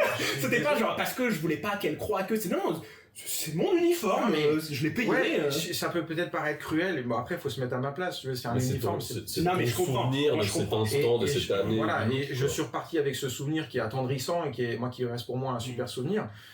Elle, je suis vraiment désolé pour elle parce que vraiment, je l'ai mis mal à l'aise. Bah, tu sais quoi, elle est ici. Est-ce qu'elle nous l'avons ramenée? L'avons ramenée. Perdu de vue. Elle vient, elle se barre. C'est drôle. C'est drôle ça. Mais alors justement, on peut faire la transition à ce niveau-là, c'est que toi, tu aimes le jeu vidéo, ouais. Et tu aimes le jeu vidéo d'époque, rétro notamment. Et est-ce que tu as une pièce spéciale qui te tient à cœur ou qui a une petite histoire dans ta collection? Oui, alors j'en ai plein. 50 Shades of Grey. Est-ce qu'il y a une pièce spéciale chez toi où Non, pas une pièce. Tu ramènes les gens auxquels tu tiens. J'ai une anecdote qui est très sympa et qui est encore là pour le coup pour le lycée. C'est une anecdote que j'ai racontée dans ma préface sur l'histoire de Nintendo volume 3. Donc achetez-le. C'est gentil. Oui, mais offre-nous-en une. En réalité, pendant mon année scolaire, donc comme vous le savez, j'étais dans le club de basket. Et pour être honnête, avec les lycéens, au début, je m'entendais beaucoup mieux avec les profs qu'avec les élèves. C'est pas que je m'entendais pas avec eux, c'est juste que encore une fois, je comprenais pas ce qu'ils disaient. C'était vraiment, j'ai mis beaucoup de temps à comprendre, à vraiment pouvoir parler normalement avec les lycéens. Le slang. Ouais, exactement. Ils parlaient très vite. Autant les profs, ils me parlaient en masse, etc. Ouais. Et ils s'adaptaient à mon niveau. Mais les lycéens, balèques. Oui. Ils me parlaient comme entre eux et je comprenais rien. Ils avaient des expressions, des tournures. En plus, c'était du Nagoya Ben et tout. Donc, bref. Au moins, ils t'ont intégré. Ils m'ont intégré, ouais, c'est ça. Mais à un moment, j'ai commencé à progresser, à les comprendre petit à petit. Et les quelques points communs qu'on avait réellement, c'était le basket d'une part. Et puis, je sais pas pourquoi on s'est mis à parler de jeux vidéo à un moment. Et donc, ils me disaient, ouais, tiens, Florent, en France, vous jouez à des jeux vidéo? Je fais, ouais, ils savaient même pas qu'on joue aux jeux vidéo. Japon, c'est Galapagos. Hein, donc, et donc, je leur disais, ouais, la PlayStation, ça cartonne, etc. Ok, très bien. Et toi, tu t'aimes bien quoi comme jeu? Alors, moi, je commençais à leur dire, moi, j'ai une NES. Et puis, j'ai adoré la NES et tout. Puis, quoi? La NES? C'est quoi la NES? Oui. Et moi, c'était une époque où, si tu veux, en 97, je savais que la NES, c'était japonais, c'était Nintendo, mais je faisais pas de recherche sur l'histoire de Nintendo en particulier. J'étais juste un gamer. Et ils comprenaient pas de quoi je voulais parler. Alors, je commençais à dire, mais si, vous connaissez forcément, c'est japonais, c'est Nintendo, vous connaissez. Bon, il y a Mario, il y a Metroid, il y a Zelda. Il fait, ah, mais en fait, c'est la Famicom. Moi, je fais, la quoi? Et on a commencé à se comprendre comme ça. Et donc, j'ai compris que la Famicom, tous les joueurs de mon club l'avaient eu. C'était le pourcentage, il était absolu, c'était 100% l'avaient eu. Et donc, on a commencé à beaucoup discuter de ça. Et ils étaient tous passés sur Saturn et PlayStation, bien entendu. Hein. Donc, ils n'y jouaient plus du tout. Mais on a commencé à parler, en réalité, de ce qu'on appellera plus tard du rétro gaming. Et c'était marrant parce qu'on avait ce point commun-là. On avait joué au même jeu. Et c'était marrant de me dire, moi, qu'on était tous reliés, tu vois, par les jeux vidéo sans vraiment le savoir. Et à la fin de l'année, pour le dernier entraînement, les élèves, il y a le capitaine, il est rentré dans le vestiaire avec une grosse boîte. Et il me dit, Florent... alors, les Japonais font beaucoup de souvenirs, beaucoup de cadeaux. Hein. Et j'avais reçu l'équivalent de trois valises de cadeaux de la part de tous les élèves et tout. C'était adorable. Et donc, dans mon club de basket, ils ne savaient pas quoi m'offrir. Ils me disaient, finalement, on est venu, on t'a apporté nos vieux jeux. Le trésor et tu crois pas s'il vient de dire. Et on t'a apporté nos vieux jeux, on ne sait pas quoi en faire. Quoi? Et j'ouvre le truc, il y avait 3 Famicom, il y avait des dizaines de jeux, il y avait du Mario en 3 exemplaires, du Dragon Quest 3 en double, enfin... Et ils m'ont filé, j'avais 50 cartouches de Famicom, 3 Famicom, etc. Mais à l'époque, ça n'avait aucune valeur. Ils les jetaient à la poubelle, littéralement. Hein. C'était vraiment. En fait, j'ai envie de te dire, ils t'ont juste filé leurs ordures. Ils t'aimaient pas trop, en fait, il me semble. Ils m'ont filé leur poubelle. Mais ça a été le début, entre guillemets, de ma collection. Ça, c'est très joli. C'est ça qui a déclenché finalement un petit peu ta fibre pour le rétro, alors. Un peu. Parce qu'on est d'accord qu'à cette époque, c'est déjà une console rétro. Ah, c'est déjà rétro, bien sûr. Il y a déjà 2 générations d'écart. Et pour eux, la Famicom, c'est des trucs de vieux. Enfin, c'est un vieux truc, quoi. Comme eux, oui, c'était fait chez eux, ça évolue très vite chez eux. Il n'y avait pas encore cette notion. Exactement. 97, PlayStation. Pour la petite anecdote, cartonne, hein. Pour la petite anecdote, ça me rappelle comment moi j'ai eu ma NES. En fait, j'étais très jeune. Hein. Bizarrement, tu vois, ça a été ma première exposition aux jeux vidéo de manière générale. Parce que moi, j'étais toujours fasciné par ça. J'avais envie d'y jouer, mais mes parents étaient très protecteurs et ils voulaient pas que je tombe dans ce piège, tu vois. C'est raté. Bref. T'es tombé. Complètement, j'ai chu. Et un jour, mon père, il était allé chez mon cousin pour retaper un truc, l'arrivée d'eau, je sais pas quoi, tu vois. Et quand on arrive chez mon cousin, sous la télé, une NES avec des jeux. Je suis là, et mon cousin n'était pas là, tu vois. Et je sais pas ce qui me prend, je dis à mon père, on peut la ramener et tout. Et genre, je tanne mon père, allez, on la ramène. À la fin, mon père, il a dit, bon, allez, ok, vas-y, on la ramène et tout, machin. Sans prévenir mon cousin, donc mon cousin qui était déjà adulte à ce moment-là, évidemment. Ça se vole parmi, là. Évidemment. Hein. Et surtout que c'était déjà une époque, c'était déjà l'époque de la PlayStation. Enfin, pareil, c'était une époque où la NES était déjà rétro, entre guillemets. Et on l'a ramené chez moi, et là, ça a été le début de la fin. Bayou Billy. Oh, Bayou Billy Ninja Turtle. Duck Hunt. Il y a vraiment Mario, Zelda, Gradius 2. Super Mario Bros 3, All the Hits. C'était incroyable. Turtle, c'était pas et au final, mon cousin que je salue, à qui je fais des gros bisous, Waïd, quand il a appris qu'on lui avait pris la console, il a dit non, bah vas-y, garde-la, moi j'ai pas le temps d'y jouer, tout machin. C'est trop bien. Et je lui dois beaucoup. Et c'est vrai que moi, c'est aussi ça qui m'a déclenché cette passion de putain, les vieux jeux vidéo, c'est quand même stylé, quoi. La première c'est une belle anecdote. Ouais, la première fois que j'ai joué à la NES, j'étais à l'hôpital en fait. C'est déjà moins drôle. C'est bien moins drôle. Mais ça finit bien parce que t'es là. Oui. J'étais à l'hôpital et en fait, il y avait mon voisin de chambre qui avait un accent américain. Si je me rappelle bien, son nom c'était genre Joan. Enfin, en tout cas, il était d'origine américaine, je pense, mais il parlait français. Et du coup, lui, sa famille lui avait apporté une télé avec sa NES et avec Mario 1, Mario Bros 1. Ce qui fait que moi, quand j'avais mes petites périodes où j'avais pas besoin de rester dans le lit, etc., bah, j'allais jouer dans sa chambre. Oh, trop bien. Et c'était mon premier souvenir de NES. J'avais 6 ans. Tu es dans quelle année ? Je suis de 84. 84, ok. J'avais 6 ans, ouais. Donc... C'est quel le plus âgé entre vous deux ? Moi, je suis 79, moi. Ah oui, quand même. T'es pas loin. Et toi, t'es ? J'ai pas envie de dire. Bah, il est très jeune, lui. Non, mais je suis 90. 90 ? Ah oui, effectivement. Il commence à être jeune. 11 ans d'écart, je pourrais être ton père. Non, j'ai Peut-être que t'es mon père, parle pas. D'ailleurs, là, j'ai une question à te poser. Attends, juste, je me permets juste une petite chose. Du coup, dans ces cadeaux, ce tas de poubelles que t'as reçus de ces gens qui ne t'aimaient pas au Japon, et c'est quoi, est-ce qu'il y avait des trésors ? Est-ce qu'il y avait des trucs qui, aujourd'hui, genre, valent une fortune ? Non, enfin, il y avait... il y avait un Mighty Final Fight en boîte. En boîte. Donc, ça, je sais pas combien ça vaut, parce qu'honnêtement, c'est pas vraiment ça qui m'a... C'est valeur sentimentale de toute manière. Complètement, ouais. Tu les as toujours, tous ? Je les ai gardés, bien sûr. C'est joli, ça. Je les ai tous. Je me suis ramené un Virtual Boy aussi. Ouais. Et là, pour le coup, le Virtual Boy, je l'ai payé, il était neuf, mint. Et il était vendu en 7 avec 5 jeux gratuits pour 2000 yens. Donc les 5 jeux, putain 2000 yens, ouais. Ah ouais. Bah, ils s'en pour 20 balles au Japon et soit, allez, 12 balles en France. Ouais, ils s'en débarrassaient. Et ça aussi, c'est un truc... Alors, aujourd'hui, tout le monde connaît Hard Off. Mais à l'époque, Hard Off, c'est 96-97, la naissance de Hard Off. Et je me souviens, mon frère d'accueil, qui lui était un gros geek, à un moment, il me dit « Ouais, il y a un Hard Off qui va ouvrir !» Je ne vous connaissais pas. Ouais. Et c'était tout nouveau, mais ça faisait comment on appelle ça, ça faisait le buzz auprès des geeks japonais. Parce que c'était un endroit où il y avait de l'occasion pas cher. Oui. C'est les Zcash de la France. C'est ça. Et surtout, en fait, on avait reçu une pub dans la boîte aux lettres et il avait vu, il y avait déjà des annonces, c'est des pubs à la japonaise hyper chargées. Et il voyait qu'il y avait un PC 98 qui était vendu, mais vraiment à vil prix. Il y avait des mini-disques, c'était la folie des mini-disques vierges qu'on pouvait acheter pour 100 yens, tu vois, des trucs. Et donc, ils annonçaient l'ouverture. Et donc, je suis allé à l'ouverture, moi, du Hard Off de la ville, qui s'appelait Tsushima. Rien à voir avec le jeu, hein, c'était pas la même ville. Et effectivement, donc moi je fréquente des Hard Off, j'en suis assez fier depuis 97. Voilà, depuis l'ouverture, putain. Et surtout qu'en réalité, les Hard Off, ce qu'il faut savoir, c'est qu'aujourd'hui tout le monde connaît, mais ça fait des années qu'en fait, c'est un peu comme les champignons. C'est-à-dire que le Hard Off, c'est resté un truc de geek que personne ne partageait. Et une fois que 2-3 influenceurs ont commencé à en parler, ça s'est répandu. Terminé. Mais moi, de mon côté, à chaque fois que les gens me disaient où est-ce que tu vas pour faire des bonnes affaires, je vais à Akiba, moi, ouais. Tu parles, j'allais dans les Hard Off, je ne disais jamais. Gatekeeping. Exactement, c'est comme les champignons, on raconte pas où est-ce qu'on... T'as raison, mais surtout que maintenant, ça y est, maintenant les Hard Off, il y en a plus. Il y en a, mais c'est plus intéressant ce que tu trouves. Après, il y a les déclinaisons, il y a Book Off, je crois qu'il y en a plus. Il y a Hard Off, Book Off, il y en a, tu peux acheter des fringues même maintenant. Il y a House Off, Off House ou Hobby Off. Oui, Hobby Off, voilà aussi. Mais c'est clairement plus aussi intéressant qu'avant. Alors d'ailleurs, là, c'est intéressant que tu parles du gatekeeping parce que ça me permet de faire un rapprochement. Où ton chapeau ? Je ne l'ai pas encore acheté. Mince. Le rapprochement entre justement ce Japon d'avant qui était un Japon plus secret, on va dire, parce que c'était pas facilement abordable à tous les niveaux, par rapport à maintenant. qu'est-ce que tu penses du fait que ce soit aussi hype à l'heure actuelle?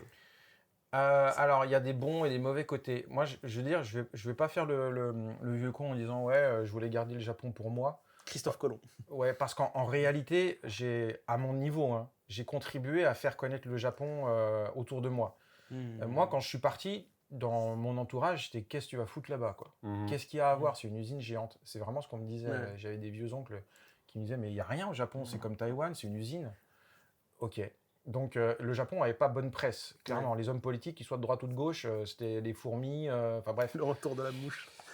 Et donc, moi, de mon côté, j'ai converti, j'ai fait beaucoup de prosélytisme et j'ai fait beaucoup de voyages organisés. J'organisais moi-même mes propres voyages au Japon, où j'ai fait venir des centaines de gamers avec moi, où je servais de guide pendant 10 ans.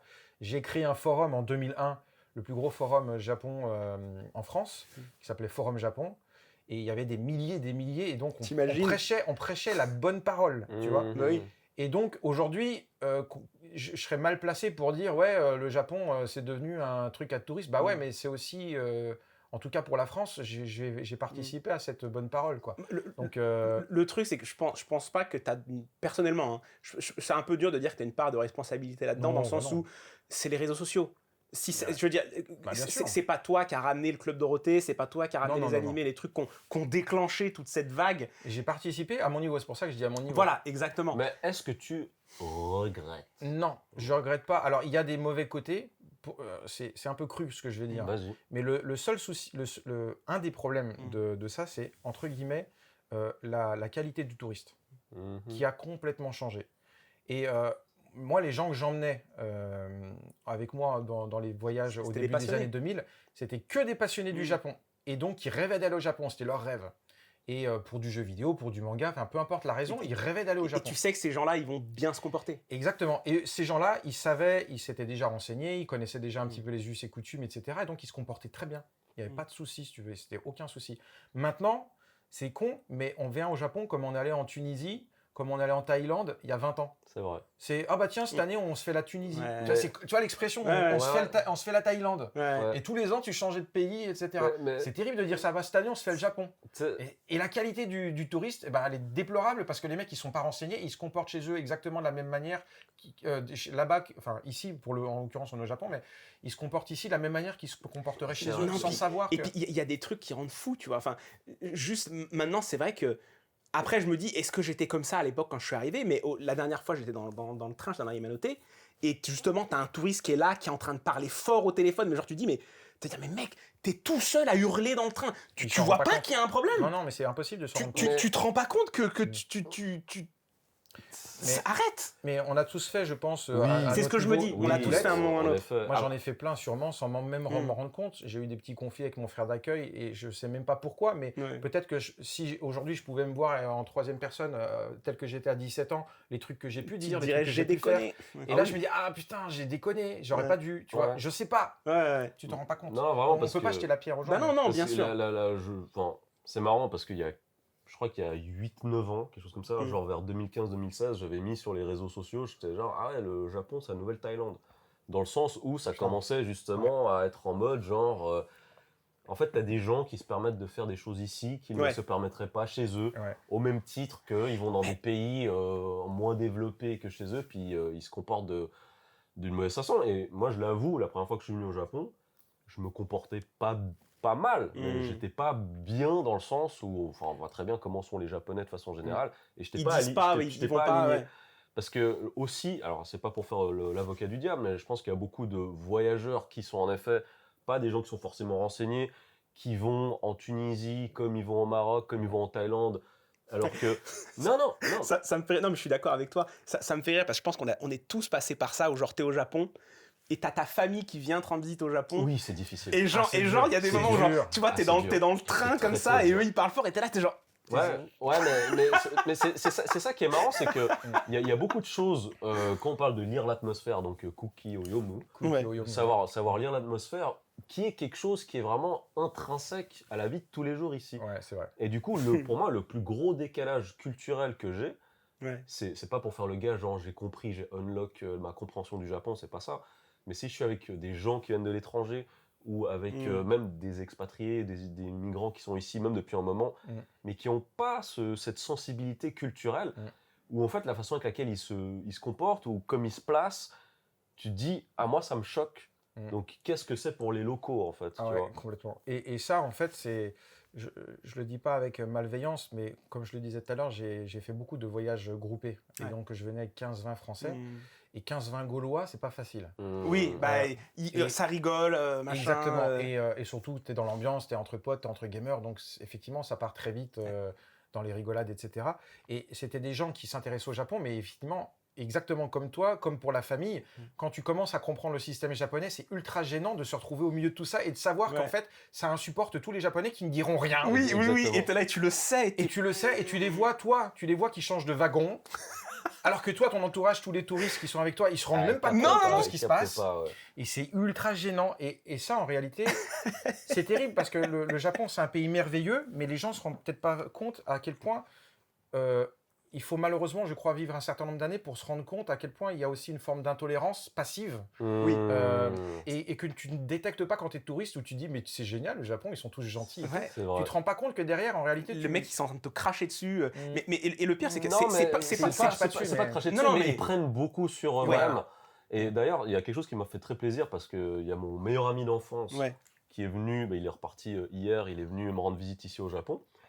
Et il m'a dit, il a adoré son séjour ici, c'était sa première fois au Japon, et il m'a dit, c'est la première fois de ma vie où je me suis vraiment j'ai essayé de bien me renseigner sur le pays pour connaître les us et coutumes, les do's and don'ts. Et ça m'a fait plaisir, parce que c'est vrai que le Japon, il y a tellement quelque chose de culturellement ancré qui fait que rien n'est fait au hasard. Et même, il y a des choses toutes bêtes, c'est que ici, tout est tellement organisé que du coup, également, moi, ma vie, elle est organisée. Je sais ce que je fais une semaine à l'avance, en fait. Donc, s'il y a des gens qui me disent « Ouais, machin, viens là, à 21h30 tel jour », oui, on peut être flexible. Mais sinon, moi, je suis vraiment je suis dans mon tunnel et je sais que ma vie, elle est beaucoup adaptée en fonction de mes amis japonais ici, qui sont aussi des gens qui sont très cadrés, qui ont un emploi du temps qui est très différent de la flexibilité à laquelle on est habitué, quoi. Ouais, c'est clair. Et moi, c'est vrai que quand je viens au Japon, maintenant, c'est moins régulier. Enfin, j'y vis plus en tant que tel. Mais quand je suis au Japon, c'est vrai que je me fais tout le temps tout petit, quoi. Je sais pas pourquoi, mais naturellement, quand je vais dans le métro, je me mets dans un coin, je bouge plus, je mets bien mon sac devant, parce que les Japonais, beaucoup de touristes ne remarquent pas qu'ils ont tous leur sac à dos devant, les Japonais. Et les touristes, on voit ceux qui sont habitués ou pas, c'est ceux qui ont leur sac à dos derrière. Et quand ils se tournent, ils bousculent tout le monde sans s'en rendre compte. Et ça, c'est des tout petits détails auxquels les Japonais prêtent une attention énorme et auxquels malheureusement les touristes, malheureusement, c'est pas de leur faute. Oui, c'est encore une fois, il n'y a pas de jugement de valeur. Bien sûr. C'est que chaque pays a des us et coutumes. Si tu les connais pas, tu les connais pas. Tant pis, c'est pas forcément de ta faute. Mais moi, je me fais tout petit et à chaque fois qu'il y a un drame avec un étranger, là, encore plus petit, tu vois. Oui, parce que tu sais que tu te fais éclabousser par by association entre guillemets. Ouais, mais c'est un peu terrible, mais... En fait, c'est ça, c'est que les gens ne se rendent pas compte que le Japon, c'est un pays où le respect des règles et le respect plutôt comment dire, le respect de la... Ok, tu bugs. Je l'ai perdu. Si, tu vois. je l'ai perdu. Mais tu sais, pas de la liberté d'autrui, mais tu vois, c'est genre... Il faut pas marcher sur les plates-bandes des autres, tu vois. Il faut penser aux autres. T'es pas tout seul dans le train, t'es pas tout seul dans le truc, faut pas faire de bruit. Parce que le Japon, c'est une société de confiance. Où, en fait, il y a beaucoup de choses qui ne sont pas forcément inscrites dans la loi, où, en fait, il y a quelque chose d'intrinsèque au niveau de l'éducation. On sait qu'il y a une limite à pas dépasser. Mais c'est aussi pour cette raison que pendant le Covid, c'était pas comme en France où c'est genre si vous sortez vous allez avoir une amende alors que ici c'est genre s'il vous plaît on vous demande de faire ci, de ne pas faire ça. Mais le truc c'est parce que je pense que c'est aussi lié à l'éducation, parce que c'est vrai qu'en France on est un pays quand même où je pense que le peuple français il est habitué à être très réac, à être très à aller contre l'autorité machin et tout, alors qu'au Japon, moi la façon dont je l'interprète, j'ai peut-être complètement tort, mais le fait qu'ils apprennent la bienséance et à bien se tenir déjà dès l'école, tu vois, où ils nettoient leur propre salle de classe, où on leur apprend, on leur inculque ces valeurs, tout ça, et ben après ça se transmet, ça fait des adultes respectueux, alors après ça fait des robots, comme disent les gens. Non mais t'as raison, et ça c'était quand j'avais fait mon école, enfin mon lycée au Japon, j'avais un prof, le prof entre guillemets de philo, c'était Shakai Gaku, mais Shakai Gaku c'est éducation civique, histoire, ça mélange un peu tout ça, et ça intègre aussi de la philo. Et moi, j'avais pas de cours de maths, j'étais trop mauvais en maths et j'avais demandé à pas suivre les cours de maths. Et pendant les cours de maths, j'allais à la bibliothèque et il y avait toujours un prof qui me donnait un cours de japonais. Et c'était souvent ce prof-là qui venait, avec qui je m'entendais extrêmement bien. Et on parlait beaucoup des différences entre la France et le Japon, notamment au lycée.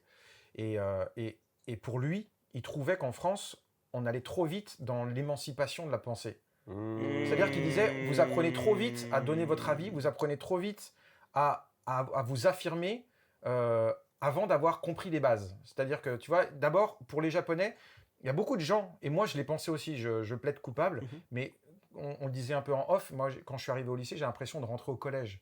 L'immaturité des élèves, l'immaturité. Et j'ai compris que la maturité au Japon, c'était pas la même chose. Effectivement, les filles, alors que moi, elles étaient déjà en moitié, c'était la mode du grunge, elles avaient tous un logo anarchiste sur leur truc, elles étaient révolutionnaires, elles faisaient la grève dès qu'il y avait un truc Enfin voilà, c'était la mentalité des adolescents des années 90 où on est des rebelles contre tout. Ça n'a peut-être pas changé, j'en sais rien, je connais pas les ados d'aujourd'hui. Mais... Alors qu'au Japon, les filles, elles étaient encore très petites filles, dans le sens... strict au sens du terme, et elles sortaient de leur trousse un petit Kitty-chan et toutes les autres hurlaient kawaii. Et je fais waouh, l'immaturité, pour moi c'était de l'immaturité. Mais j'ai compris qu'en réalité, ils apprenaient d'abord aux élèves, non pas à penser par eux-mêmes, mais à respecter le groupe et à vivre en société, à acquérir les bases d'un socle commun. Et une fois que tu as acquis ça, c'est à l'université qui, pour eux, ils considèrent que c'est à l'université qu'à partir du moment où tu as 18 ans, que tu développes ton mode de pensée, ta personnalité, etc. Mais tant que tu n'as pas cette base qui, pour eux, s'acquiert jusqu'à 17-18 ans, pense pas par toi-même. C'est très intéressant. Fais ce que les autres disent. Mais alors, et ça fait une société qui, effectivement, est beaucoup plus homogène. Où les gens se respectent un peu plus. Moi, je trouve que ça fonctionne. Non, mais je suis d'accord. Mais après, c'est pas sans... Je vais me faire un peu l'avocat du diable. Mais t'as raison, tout n'est pas parfait. Parce que voilà, tout n'est pas parfait. C'était que, est-ce que finalement, le revers de la médaille par rapport à ça, parce que tu vois, typiquement, tu me dis justement, au lycée, les filles, elles sont encore kawaii. Je me rends compte que même les femmes adultes ici, elles sont beaucoup encore dans des délires, tu vois, peluche, Hello Kitty, machin. Disney au Japon, c'est une religion, c'est une secte. C'est terrible. Et je dis ça, je plaisante évidemment, mais pour repartir là-dessus, est-ce qu'il n'y a pas un problème avec la société japonaise d'infantilisation qui passe par exemple la télé, c'est très populaire au Japon. En fait, tout le monde regarde la télé. En fait, c'est normal. Et la télé japonaise, la télé japonaise a tendance à être très infantilisante. Tu vois, c'est toujours sad news, happy news, et il y a de nouveaux pandas aux eaux du Hainaut, machin et tout, où tout est expliqué de manière très comme à des enfants entre guillemets. À mon avis, pour moi, c'est la même chose que dans la Rome antique. C'est du pain et des jeux. C'est-à-dire que quand le peuple il commence à se plaindre. Les empereurs à l'époque, genre, c'est bon, mettez-leur des lions qui vont se battre contre des gladiateurs numides, donnez-leur du vin, ils vont être divertis, ça va les distraire. Et ici, c'est la même chose, c'est une société, comme je l'ai dit avant de la conférence, mais c'est aussi une société de l'inattention. C'est-à-dire qu'il y a toujours du divertissement, un truc qui va péter, qui va te capter le regard et tout. Ce qui fait qu'au final, mon petit plaisir, si tu es un salariman à l'ancienne, je bosse, mais mon petit sugus de fin de semaine, c'est mon petit Kabakura, je vais retrouver Amy qui m'aime tant, mais elle t'aime pour les sacs Vuitton et les verres que tu vas lui donner, tu vois. Mais pour moi, pourquoi est-ce que le karaoké, pourquoi est-ce que tout ce qui est divertissement s'est autant développé ? C'est parce qu'il y a besoin d'avoir ces espèces de formes, c'est de l'escapisme. Alors qu'à l'inverse, alors qu'à l'inverse, les sujets importants, j'ai l'impression qu'ils sont pas beaucoup abordés, tu vois. Ils sont pas politiques. Ils sont pas politiques. J'ai jamais vu de sujets politiques à la télé, vraiment, à part des scandales, tu vois. Mais il y a des débats un petit peu, mais c'est vrai que, entre guillemets, la population dans son ensemble, ils sont pas du tout portés vers le débat. Parce que ça met mal à l'aise tout le monde en réalité. Nous, on adore se fighter, se taper sur la gueule dans les repas de famille même et tout ça. Mais au Japon, c'est très très peu courant. En France, là, ces dernières... D'ailleurs, il y avait un truc assez intéressant, c'est que j'avais un élève qui était élève universitaire en médecine et il revenait d'Angleterre. Il avait fait un petit séjour en Europe, dans différents pays et tout. Puis à ce moment-là, c'était le Brexit. Et moi, je lui ai dit, qu'est-ce qui t'a le plus marqué durant ce séjour ? Et il m'a dit, écoutez, moi, c'est les jeunes. En Europe, ça m'a marqué. Parce qu'il a dit, je voyais dans les journaux télévisés, ils allaient poser des questions à des jeunes de son âge, même plus jeunes que lui. Qu'est-ce que vous pensez du Brexit, etc. Et lui, il me disait ça, par exemple, au Japon, mais on n'aurait enfin, c'est pas à propos du Brexit, tu vois, mais s'il y avait ce genre d'événement qui avait un impact sur la société, ils n'auraient pas forcément un avis à donner là-dessus, on leur poserait même pas la question. Donc il m'a dit ça, il avait trouvé très intéressant, quoi. Mais et c'est pour ça que tout à l'heure je parlais aussi un peu d'immaturité, mais pendant très longtemps, moi, j'étais beaucoup plus. Dans mon année lycéenne, j'ai côtoyé plein de lycéens, mais j'étais énormément plus à l'aise avec des adultes qu'avec les lycéens. Ça, mais parce que tu pouvais discuter avec eux, en fait. Exactement. Parce tu pouvais parler de sujets importants. Voilà, c'est ça. Mais les lycéens, encore une fois, je parlais d'immaturité parce que j'ai jamais pu, et pourtant moi j'adorais ça à l'époque, j'ai jamais pu avoir une discussion un petit peu, entre guillemets, philosophique. C'est pas prétentieux de dire ça, tu vois. Mais moi j'aimais bien faire le monde, penser au sens de la vie, faire des trucs bien sûr. Ça. Et les Japonais, j'avais l'impression qu'ils étaient totalement déconnectés de ça. Ils regardaient Music Station tous les vendredis soirs et le lendemain, enfin toute la semaine suivante, ils parlaient que de ça. Les scoops, les ragots sur tel ou tel idol. Bon, bref. Mais je trouvais ça ultra superficiel et j'ai eu un peu de mal, je vous avouerai, à me dire waouh, je vais me faire des copains lycéens. Donc je me suis fait des copains, mais des vrais amis, ça a été compliqué, quoi. Et alors qu'en France, j'avais beaucoup d'amis avec qui on discutait beaucoup. Ouais. Donc effectivement, c'est un autre mode de pensée, clairement. Et c'est fou de se dire que la difficulté, elle est venue du fait que tu les as rencontrés juste genre un an trop tôt, que tu les avais rencontrés à l'Uni, peut-être qu'à ce moment-là, t'aurais dû. C'est assez fou de se dire. Je pense qu'il y a aussi une sensibilité qui est différente, notamment par rapport à la pudeur. C'est que nous, par exemple, entre potes occidentaux, on a l'habitude de dire « Ah, j'ai une galère, il m'est arrivé ça ». Alors que, par exemple, parler de ses soucis personnels au Japon, ça va être considéré comme dasai, en fait. Tu vois, c'est genre, faut aller au bar ou à l'izakaya. Mais tu te plains pas, tu vois. T'es pas là à vent out ou ce genre de choses. Ça, c'est vrai. Donc, il y a cette forme de pudeur, en fait. Est-ce que c'est un manque de profondeur ou c'est juste une sensibilité qui est différente par rapport à ça On ne le sait pas, mais on aime quand même beaucoup les Japonais. Moi, je pense qu'il y a ce côté vraiment, justement... Il y a une grosse culture de la honte, je trouve, au Japon, dans le sens où vraiment il ne faut pas s'exposer, il ne faut pas... Même les maladies mentales... Évidemment, personne ne veut avoir honte, mais je pense qu'il y a beaucoup de trucs où les gens ne veulent surtout pas perdre la face au Japon. C'est le tatemae. Alors, moi, ce que je propose, c'est que j'ai une petite rubrique, ça s'appelle le Halaback Slime.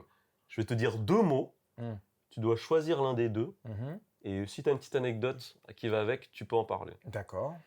Alors, Gunpei Yokoi ou Gunpei X? Ok. Alors, pour ceux qui ne savent pas du tout de quoi on parle, effectivement, Gunpei X, c'est un jeu qui a été imaginé par Gunpei Yokoi. D'accord? Donc, Gunpei Yokoi, c'est... je vais prendre Gunpei Yokoi, alors. Ok. Gunpei Yokoi, c'est un développeur de chez Nintendo qui est rentré chez Nintendo en 65, ou un truc comme ça, 64-65.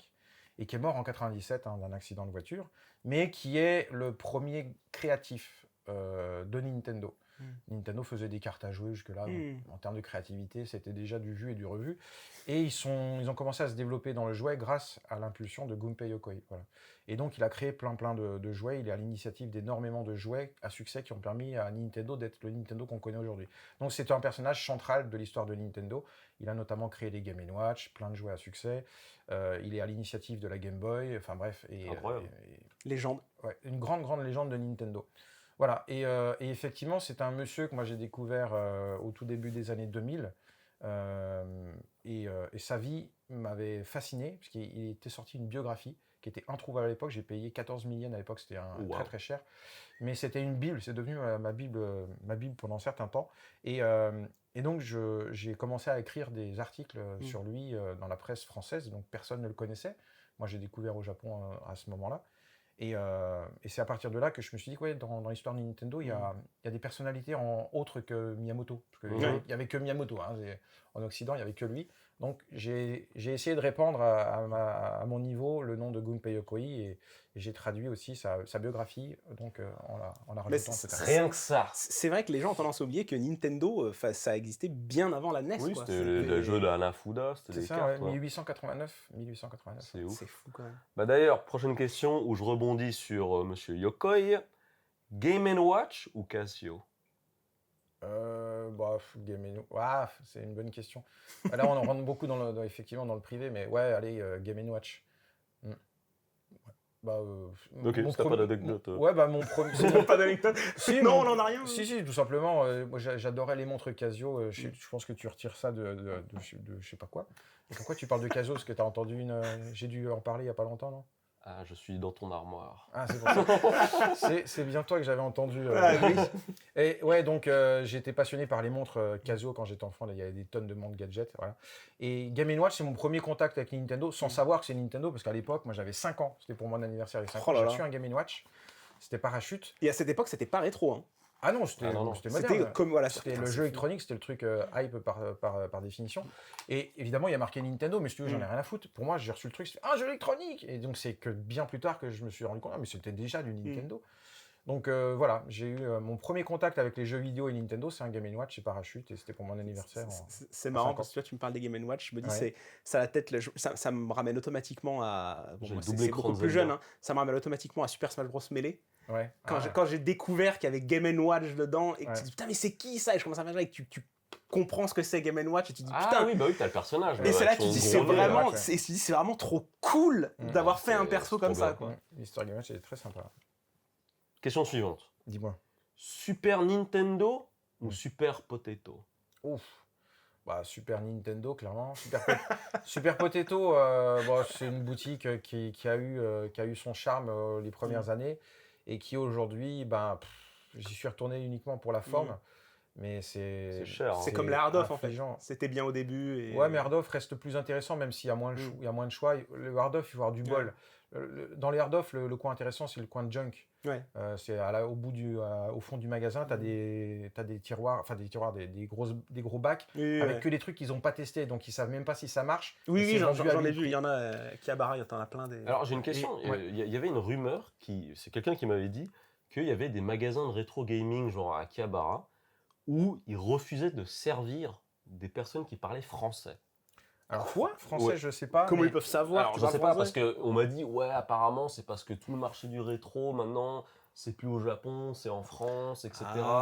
Oui. Mais Super Potato, là, typiquement, après, on reviendra sur ce que tu dis, mais les tarifs sont plus chers qu'en France. Ah ouais. J'ai halluciné de voir les tarifs. Tu vas sur Vinted, tu les as, les jeux, les mêmes des japonais, hein, et c'est moins cher. Donc non, Super Potato, ça ne vaut plus du tout. Est-ce que finalement Super Potato aujourd'hui, parce que est-ce que c'est pas juste devenu un attrape-touriste tout simplement? Complètement. Moi j'y suis allé, j'ai pas vu un japonais à part les vendeurs. Hein. Ah putain. Il y avait effectivement des Français. Mais beaucoup de Français au Japon. Typiquement, Super Potato, ça c'est du vécu aussi, mais c'est à partir de là que j'ai commencé à sentir qu'il y avait vraiment enfin c'était en 2012. Et que je me suis dit, il se passe un truc avec le tourisme là, et donc je vais à Super Potato avec mon groupe, et je vois je pense que c'est un Américain, et il prend le petit panier en plastique là, et il se dirige vers le rayon Game Boy, et je vous jure, c'est avec son avant-bras. Il va à côté, il avait plusieurs, il a acheté le rayon entier. Et là, tu te dis, il se passe un truc avec le rétro, les touristes, enfin bref, et c'est à partir de là que tu te dis, on est en train de dévaliser leur patrimoine vidéoludique. Après, moi, j'ai un avis sur la question qui est extrêmement tranché. Je les tiens pour responsables de la situation actuelle. Hein. C'est même pas de la faute des étrangers, en fait. Tu vois, c'est l'inversion des valeurs est assez importante. Mais ils méritent la situation actuelle, j'ai envie de dire. Et ils l'ont cherché. Ils ont donné les conditions pour que ça se passe comme ça. Pourquoi tu penses qu'ils méritent? Alors, je l'ai déjà expliqué pas mal de fois. Je suis désolé pour ceux qui, effectivement, ont déjà entendu cette anecdote. Mais pour moi et pour d'autres, on considère que... Enfin, les Japonais, il faut savoir que quand tout à l'heure, je vous parlais des hard-off en 97-98, ils faisaient déjà du rachat. Et effectivement, tout ce qu'on voyait dans les hard-off, etc., c'était en état neuf, sauf la partie junk. C'était en état neuf. Et en réalité, moi, j'ai pu voir comment ça se passait. Et pareil pour les mandarake. Quand vous allez au mandarake, vous arrivez avec vos stacks remplis de vieux trucs que vous voulez vendre, ils vous en proposent 900 yens pour une collection, pour presque un full set de jeux, je sais pas quoi. Ils en proposaient 900 yens à l'époque. C'est de la baisse de ouf. Pourquoi? Parce qu'en réalité, ils regardaient les jeux. Dès que ta boîte était un petit peu abîmée, genre talée d'un côté, ils disaient celui-là il est trop abîmé, on va le jeter, on n'en veut pas, on le prend pas. Et comme les mecs ils voulaient pas repartir avec les jeux étaient balancés à la poubelle. Et pour nous ça aurait été un très bon état. Mais en réalité eux, c'est ce que je disais aussi chez JDG, mais la moindre bouse à l'époque Famicom, Super Famicom, c'était 300 000 exemplaires. La moindre bouse. 300 000 exemplaires. Ils étaient submergés, en fait. Le marché, voilà. Et donc, comme tout le monde, à une époque, revenait pour revendre leur jeu, ils avaient des Dragon Quest 3, ils avaient 150 exemplaires, je dis un chiffre au pif, mais qui étaient en état mint, qui étaient derrière, 150 exemplaires, alors que la demande, c'était peut-être 20 gars qui en voulaient. Et donc, ils ne savaient pas quoi faire de tous ces jeux. Donc, ils avaient gardé effectivement beaucoup de jeux en état mint, mais tous ceux qui étaient un peu abîmés, c'était poubelle directe. Le souci, c'est qu'aujourd'hui, le rétro et le boom du rétro a fait qu'il y a peut-être, je ne sais pas moi, c'est aussi un chiffre que je donne au pif, mais 50 000 collectionneurs complétistes qui veulent tout. D'accord ? Et qui viennent le chercher au Japon. Mais ils n'ont plus 50 000 jeux. Ils les ont tous balancés. Ils ont gardé que les jeux en état mint. Donc, tous ceux qui seraient aujourd'hui vendus, vendables, etc., ils n'ont plus rien. Donc, les prix, ils ont fait comme ça. S'ils avaient pris soin de leurs affaires, qu'ils n'avaient pas tout balancé, il y en aurait pour tout le monde. Après, le problème, c'est que s'ils en avaient tant que ça, tu sais comment c'est, tu peux pas forcément prévoir que ça va péter dans le futur. Et ça, moi, je leur en veux pas. Il y a par exemple... Mais en tout cas, la balle était dans leur camp. Il y a des trucs dont on se débarrasse aujourd'hui sans se rendre compte. C'est vrai. Tu vois, par exemple, des VHS. Tout le monde balance ça dans les vides-greniers. J'en ai encore fait un la semaine dernière en France. Tu as des VHS, ils savent plus quoi en faire, c'est 50 centimes. Le mec a un panier entier, il le faisait. Tout ça pour même pas 5 €, il te donnait des VHS pourtant officiels avec des films américains, etc. Tout le monde s'en balèque. Mais en réalité, on se dit, mais ça vaut rien. Mais c'était la même chose pour les jeux Famicom et Super Famicom. Il faut bien se rendre compte de ça. Tout le monde s'en balèque. Et qui nous dit que dans 20 ans, les VHS vont pas être ultra recherchés ? On n'en sait rien. Ah, je pense pas pour les VHS, parce qu'il y a peut-être... Après, oui, c'est pas des objets de collection, on n'en sait rien. L'offre et la demande. Et c'était ça pour les jeux Famicom, en tout cas. Ça, c'est ma dernière question de ce petit quiz, entre guillemets. 2 statements. Premier, le jeu vidéo, c'était mieux avant ou le jeu vidéo, c'était mieux maintenant ? Oh non, c'est mieux maintenant, sans aucun doute. En fait, c'est la raison... Je sais pas... Attends, mais la raison... Là, on va se battre, là. Non, mais la raison est toute simple. C'est qu'à l'époque, tu voulais faire GTA 6. Bon, tu peux toujours pas, mais tu peux pas. Tu pouvais pas. Tu voulais faire Ghost of Tsushima, tu pouvais pas. Tu étais obligé de jouer avec tes jeux rétro. Tu comprends ? Ouais. Maintenant, tu veux jouer avec tes jeux rétro, tu peux. Mais tu peux jouer aussi à Ghost of Tsushima. Donc, je vois ce que tu veux le dire. jeu vidéo aujourd'hui, il est tellement plus riche parce que tu as le passé. Dire de manière générale. Tu as le présent. Donc, objectivement, si tu veux jouer qu'à du rétro, grand bien t'en face, tu peux. Par contre, à l'époque, tu n'avais pas le choix. Tu étais obligé d'être avec des jeux rétro. Maintenant, ne serait-ce que rien que pour ça, tu es obligé de te dire c'est mieux maintenant. Alors, statement. Moi, je vais faire un statement. Parce qu'effectivement, quand tu le tournes comme ça, je suis d'accord avec toi. Mais en revanche, moi, je vais me permettre de reformuler la question la phrase de Toinou. C'est que je pense que, et c'est pour ça qu'on arrive vers un crash du jeu vidéo, je pense que les jeux qui sont développés maintenant sont moins bien que les jeux qui étaient développés, par exemple, à l'époque de la NES, PS1, pour des raisons très simples. Ouais, je suis pas du tout d'accord. Pour des raisons très simples. Je pense que là, aujourd'hui, à l'heure actuelle, alors je vais surtout parler pour les AAA, parce qu'évidemment, il y a plein de trucs, il y a plein de jeux indés maintenant qui permettent, je suis d'accord, pour moi, le talent, il est au niveau, il est chez les indés de toute façon. Les idées, elles sont chez les indés. Mais je trouve que maintenant, aujourd'hui, les jeux AAA à gros budget par les entreprises qu'on a connues à l'époque, qui faisaient des jeux recherchés, les Square Enix, les machins et trucs, aujourd'hui, les jeux qui sortent, ils sont trop dictés par un marché il faut qu'on touche le plus de monde possible. Ce qui fait des jeux généralement, alors techniquement ils sont impressionnants, mais ils se ressemblent tous, ils sont à vouloir plaire à tout le monde. Je trouve qu'ils sont clairement moins bien. Alors qu'à une époque de la PS1 par exemple, des jeux, tu vois, des Final Fantasy 7, 8, 9, mais là machin, tu parles de l'âge d'or de Squaresoft. Oui, mais ce que je veux dire, c'est que c'était une époque où les jeux coûtaient quand même beaucoup moins cher à produire et on laissait plus de liberté aux développeurs pour laisser libre cours à leur création, à leurs idées, à leurs trucs, tu vois.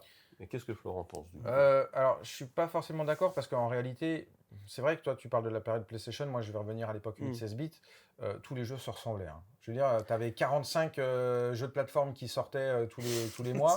C'est vrai. Bayou Billy, c'était un... Ouais, tu avais du scroll action en mode double dragon. C'est Protector. Et puis derrière, tu avais Tetris qui cartonnait. Donc derrière, tu avais du Columns, Enfin, en réalité, ça n'a pas vraiment changé par rapport à l'époque. Après, c'était les balbutiements aussi, la Super Nintendo. Tu sais comment c'est, c'était Nintendo fait un truc de ouf, tout le monde copie derrière pour une part du gâteau. Et là, je reviens en fait à l'argument que j'ai utilisé tout à l'heure, mais les AAA de l'époque, je sais pas, moi, tu prends un Castlevania, un truc comme ça. bah, aujourd'hui c'est un jeu indé, il est aussi bon, voire même meilleur que le Castlevania de l'époque en réalité. Ah c'est sûr, je suis 100% d'accord.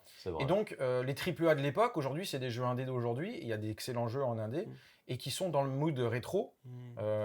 Donc en fait, tu as tellement le choix.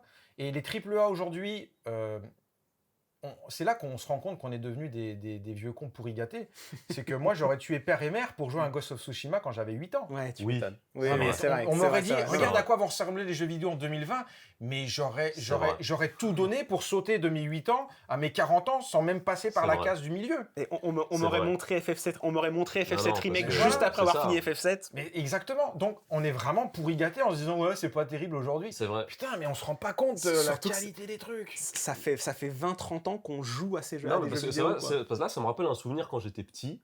Mon rêve quand j'étais petit, c'était que j'aimerais jouer à un jeu, que ce soit comme un dessin animé. Tu vois, aujourd'hui, maintenant, tu as tous les trucs en cel shading. Même déjà le GameCube, Wind Waker et tout. C'est ça. Mais d'ailleurs, pourquoi est-ce que ton choix se porte plus sur le rétro gaming en fait? Mais moi, je joue à des jeux modernes. Hein. C'est juste que le rétro gaming, moi, c'est mon objectif de vie, c'est de renseigner, de faire des recherches sur l'histoire du jeu vidéo. Donc, par définition, c'est du rétro. T'es un peu le script de l'histoire des jeux vidéo, quoi. T'es le watcher. Le travail, aujourd'hui, il commence à être fait de manière assez sérieuse. Hein. Il y a beaucoup de gens qui font le travail que je fais aussi. Donc, je suis vraiment pas le seul. Mais il est temps de le faire. Ouais. Je donne toujours cet exemple. C'est même un peu tard, même, limite. Non, mais on a déjà commencé il y a longtemps. Mais le problème, c'est qu'on n'est pas assez nombreux.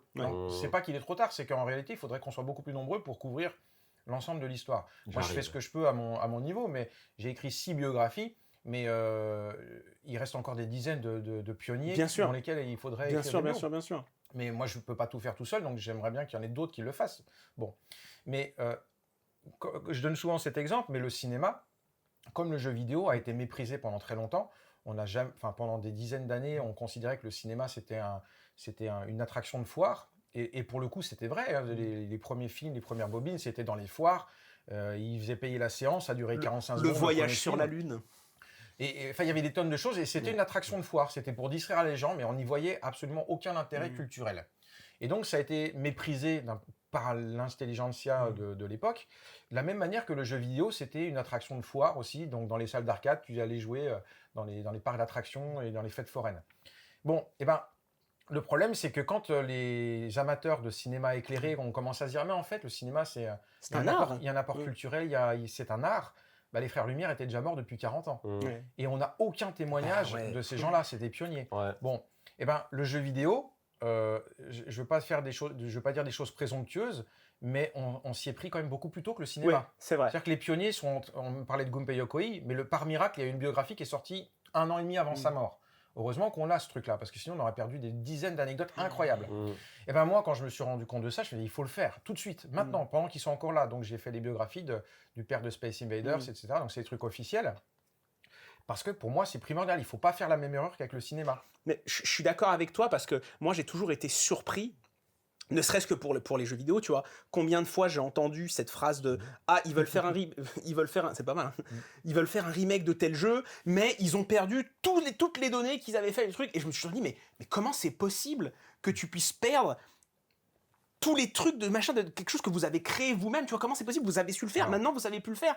Tu sais, même pour le cinéma, il y a des films des années du début du XXe siècle qui les bobines. Il n'y a plus, en fait les bobines... Ouais, ou les trucs qui ont été perdus dans des incendies ou dans des machins. C'était même des bobines qui ne pouvaient être utilisées qu'un certain nombre de fois. Je crois que, sauf erreur... Tiens, exemple, il n'y a pas longtemps, je suis tombé, je glandais sur YouTube, et je suis tombé sur des mecs qui font de la vidéo, en fait, qui sont des FX, et qui faisaient une vidéo sur une technologie utilisée par Disney à l'époque, qui était mieux que les fonds verts d'aujourd'hui. Dans le sens où ils utilisaient une espèce de cristal, ça faisait une lumière un peu jaune, et en fait ça te permettait de faire du découpage en gardant la transparence, chose qui est impossible à faire avec un fond vert en fait aujourd'hui. Ils sont ingénieux. Hein. Et c'est quelque chose qu'on n'utilise plus aujourd'hui, alors que c'est tellement plus efficace qu'un fond vert, tu vois.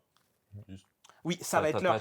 Ça fait vraiment chier. C'est dommage que tu puisses pas rester encore genre 2 semaines de plus. Tu vois. Mais alors, Ce que je propose, tu peux dormir là, il fait clic-clac. Ouais. Un téton qui pointe, téton qui pointe. Donc, le téton qui pointe, c'est le petit truc dernièrement qui te fait plaisir. Voilà, c'est juste. C'est quoi ton téton qui pointe? Donc ça peut être ce que tu veux, culturel, un film, un jeu, un voyage. Le fait d'être, même d'aller quelque part au Japon pour aller faire quelque chose. La perche tendue. Après le téton qui pointe, la perche tendue, ça devient tendancieux tout ça.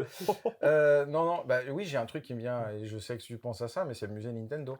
Parce qu'en réalité, je suis un peu là pour ça, effectivement. Donc je fais partie de ces chanceux qui ont réussi à avoir un ticket pour le jour de l'ouverture. Alors c'est totalement par hasard, parce que c'est un tirage au sort en réalité, pour ceux qui ne savent pas. Il y a tellement de demandes qu'ils ont décidé que ce serait un tirage au sort. On postule pour avoir, on dit les dates et les horaires qu'on veut, et puis après c'est un tirage au sort, il faut avoir du bol. Et on peut inscrire plusieurs noms. Donc avec un groupe de chercheurs, donc Fabrice Heilig et Eric Voskuil, qui sont des gros chercheurs sur l'histoire de Nintendo, des comparses, avec qui je travaille depuis des années.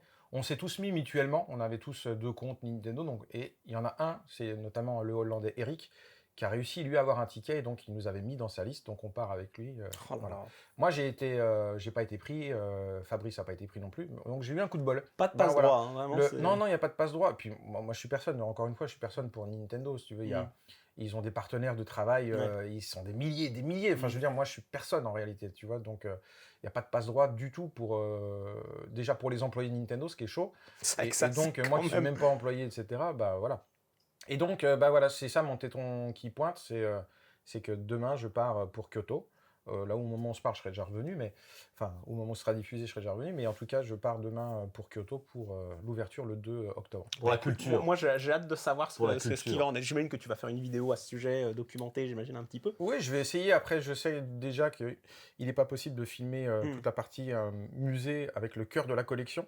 Ça, c'est pas possible, donc je pourrais juste faire des commentaires après le. Voilà, mais déjà, le mieux, c'est que tu y ailles pour toi. Kiff ça va vraiment être pas mal, je pense. Ça fait longtemps qu'on attend ça, effectivement, et que ça se fasse, c'est un petit miracle. Ça, on se rend pas compte, en fait. C'est que là, pour le coup, Nintendo est peut-être en train de débloquer un truc important pour le rétro gaming et pour l'histoire du jeu vidéo.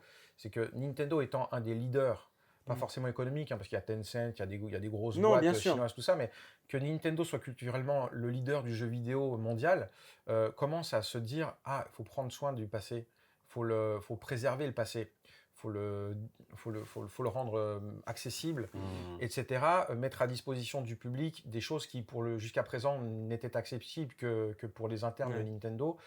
C'est la preuve, en fait, qu'ils prennent le jeu vidéo comme un pan culturel à part entière. Ouais. Et le fait qu'ils décident de préserver, parce que tout à l'heure tu parlais des données qu'on a perdues, etc.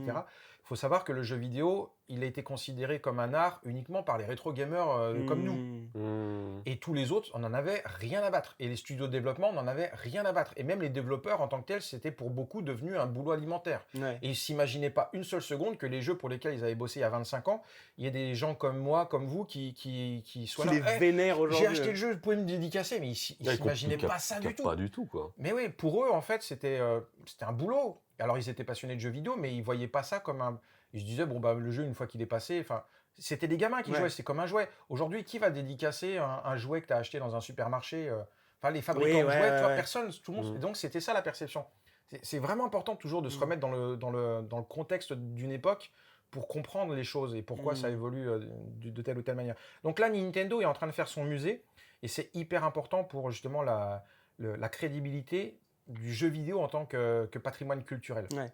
C'est hyper important. Donc pour moi, c'est une excellente nouvelle, non pas parce que ça va faire une attraction à Kyoto de plus, mais c'est hyper important pour moi qui étudie l'histoire du jeu vidéo et de me dire, ce que je fais, ça va pas servir à rien.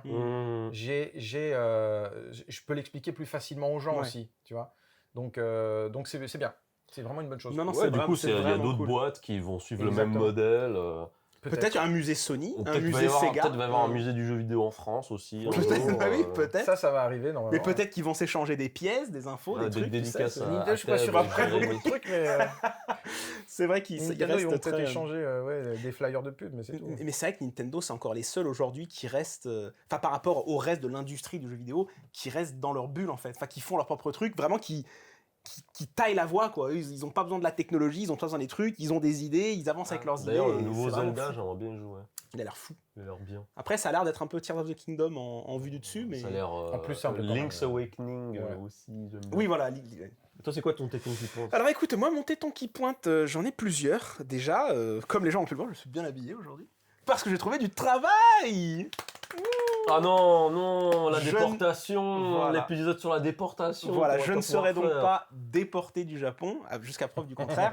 Et donc on va pouvoir continuer les podcasts et c'est cool. Bon, bah, je dois annuler la commande voilà, de ballon et de fleurs. Tu dois annuler ça. Et sinon, plus sérieusement, en ce moment, je joue à 2 jeux qui me plaisent beaucoup. Le premier, c'est Kunitsugami Path of the Goddess, donc un jeu Capcom, qui est un petit... Tower Defense. En fait, c'est Capcom qui a décidé de faire un genre de jeu un peu Tower Defense. Genre Fort Condor Ouais, mais enfin, c'est quand même plus dynamique, où c'est vachement bien, où en fait, tu gères tes unités, tu leur donnes des classes, et en même temps, tu joues un personnage qui peut se défendre. C'est super bien, parce qu'en plus, ça se passe dans le Japon antique. Donc, vraiment, le Japon antique. Donc, je sais pas comment le décrire. Je sais même pas, c'est même pas avant... Médiévalo-fantastique, enfin bref. C'est voilà, tu vois, c'est vraiment... Ça a vraiment un charme, et effectivement, c'est une ambiance qu'on retrouve beaucoup moins ces dernières années, je trouve. C'est plus un univers qu'ils explorent véritablement. Et le deuxième, c'est que j'ai reçu pour mon anniversaire Astrobot. Merde, c'est quand ton anniv? C'était le 22 septembre. Merde, mais non! Bah, mais non, merde! J'ai oublié, il faut faire. Mec, je suis trop désolé, joyeux anniversaire! Voilà. Mais non! Voilà. Mais mec, je suis trop désolé! Voilà, si tu peux ne pas me parler, s'il te plaît. Mais ton anniversaire, c'est pas en septembre! Bah si, c'est le 22 septembre. Mec, je suis trop désolé! Bref, c'est pas grave, passons. T'inquiète, t'as ton portefeuille là avec toi? Tu peux encore te rattraper, t'inquiète. Oh non. Non, mec, mais... je suis désolé, joyeux anniversaire. Toi, vraiment, je n'attendais Bah, mon téton qui pointe, c'est son anniversaire. Vraiment Vraiment, toi, je n'attendais rien. Non, mais mec, je pensais que t'étais né à un autre moment. Oui, mais moi, si tu veux, t'inquiète pas, c'est pas grave, vraiment. Enfin, de toute façon, c'est déjà passé, j'ai déjà pleuré le jour de mon anniversaire, donc t'inquiète pas. Maintenant, ça va mieux, tu vois. Ça va mieux. Bon, bref, on en reparlera. Astrobot, j'ai reçu Astrobot, donc qui est la dernière petite pépite de Team Asobi. Il paraît qu'il est bien. Hein. Oui, d'ailleurs, en plus, le directeur est français. On devrait lui demander s'il veut pas venir parler du jeu dans le podcast. Nicolas Doucet, ce serait bien. Il est à Yokohama, je crois. Enfin, le studio est à Yokohama, je sais pas si lui est à Yokohama. Je pense qu'il est très occupé, mais il est très gentil. J'imagine. Mais bref, si l'occasion serait, moi j'aimerais beaucoup, parce que ça peut être intéressant de parler de ce petit jeu. Donc, jeu de plateforme, donc qui s'inspire des plus grands, en vérité. Tu me le prêteras. Si tu veux. Et c'est vraiment... Ah bah oui, franchement. Pour Nicolas. Fais-le pour Nico, merde. Nicolas. Bon, Nini. Okay. Et donc voilà, je pense que vous en avez tous entendu parler. Petit jeu de plateforme, c'est magnifique. C'est un hommage à PlayStation, à toute l'histoire de PlayStation. Tout est à base de matériel PlayStation. En fait, tu traverses des cordes sur des cordons de manette. T'as plein de petits robots. Voilà, t'as plein de petits robots qui sont aux effigies de personnages PlayStation et autres. Je rêve d'avoir un mini Astrobot, mais avec vraiment les yeux qui clignotent, etc. Mais en mode trop bien. En mode Bubblehead un peu. Ouais. Ce serait vraiment trop cool. Ah bah il y a encore FF16 ans. Vraiment, c'est mignon. C'est un jeu qui a été fait avec beaucoup d'amour. Cette vidéo n'est pas sponsorisée. Non, cette vidéo n'est pas. Si c'est juste que sponsoriser, j'ai vraiment adoré et c'est juste drôle, c'est super beau, c'est super bien animé. Le gameplay est incroyable, c'est original. Vraiment, c'est super et c'est gros téton qui pointe, tu vois. Alors, hormis le fait que je doute que ton anniversaire était le 22 septembre. Bon, il est où Je vais lui montrer ma carte d'identité pour l'humilier au maximum. Je te crois. Mon téton qui pointe, c'était le petit voyage que j'ai pu faire avec mon meilleur ami d'enfance. Oh. Qui est donc mon tout premier ami, qu'on se connaît depuis le jardin d'enfants. C'est quoi sa date d'anniversaire, tiens? C'est le 31 août. Ah, lui, t'as vu, il sait, lui. C'est là que tu vois que c'est un vrai. Je veux dire, d'un côté, on se connaît depuis 37 ans. Bah oui. Tu vois. Et en fait, ce voyage au Japon, c'était quelque chose qui était prévu depuis bientôt 10 ans. Oh, dis donc. Il n'avait pas pu avoir lieu à l'époque parce que j'avais perdu mon travail et j'avais dû me casser d'ici. Voilà. Mais finalement, il a pu venir et puis on a fêté nos anniversaires ensemble et tout. Et c'était vraiment trop cool. T'aurais dû m'appeler, je serais venu. Mais non, t'avais ton anniversaire. Ah mais j'étais seul, moi. Tu sais, j'étais tout seul, hein, j'avais rien à faire. Hein. Déjà, bref, t'avais qu'à m'inviter déjà. En fait, je voulais voir si t'allais t'en souvenir. Mais non, mais mec. Je t'ai envoyé plein de lines avant, je t'ai dit le 22 au fait c'est mon anniversaire. Non, je crois pas que t'as fait ça. Mais c'est pas grave. En tout cas, mon téton qui pointe, il va envers l'amitié et les gens qu'on aime, à qui on fête nos anniversaires ensemble, très fort. Ok. Non, téton qui pointe, joyeux anniversaire et félicitations pour le travail. Eh ben écoute, ça fait plaisir. Mais sinon, Florent, on peut également le retrouver évidemment sur tous les réseaux sociaux. Oui. Là, il y a tout qui apparaît à l'écran. Ah oui. Tu fais des pif-paf. Oui, je vais faire des pif-paf-pou. Et franchement... Tout est dans la description. Chaîne YouTube, vraie histoire. Donc, il y a vraiment de tout. Ça parle de jeux vidéo, il y a du vlog, ça visite des endroits où il y a du jeu vidéo, il y a toujours de la culture. Vraiment, en tant que chaîne Japon, c'est super. Et puis même, c'est entendre parler de ces sujets-là par un véritable passionné, ça se sent quand tu parles de tout ça.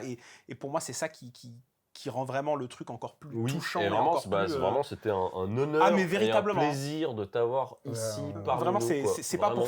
C'est pas pour faire les grosses suceuses, mais c'est vrai que pour nous, t'es une légende, quoi, quand même. Ok. Tu suces mal, mais t'as bon goût. Non, je suce très bien. Ok. Bon, on verra ça après. J'étais content de venir à Nakayoshi, ça part en couille.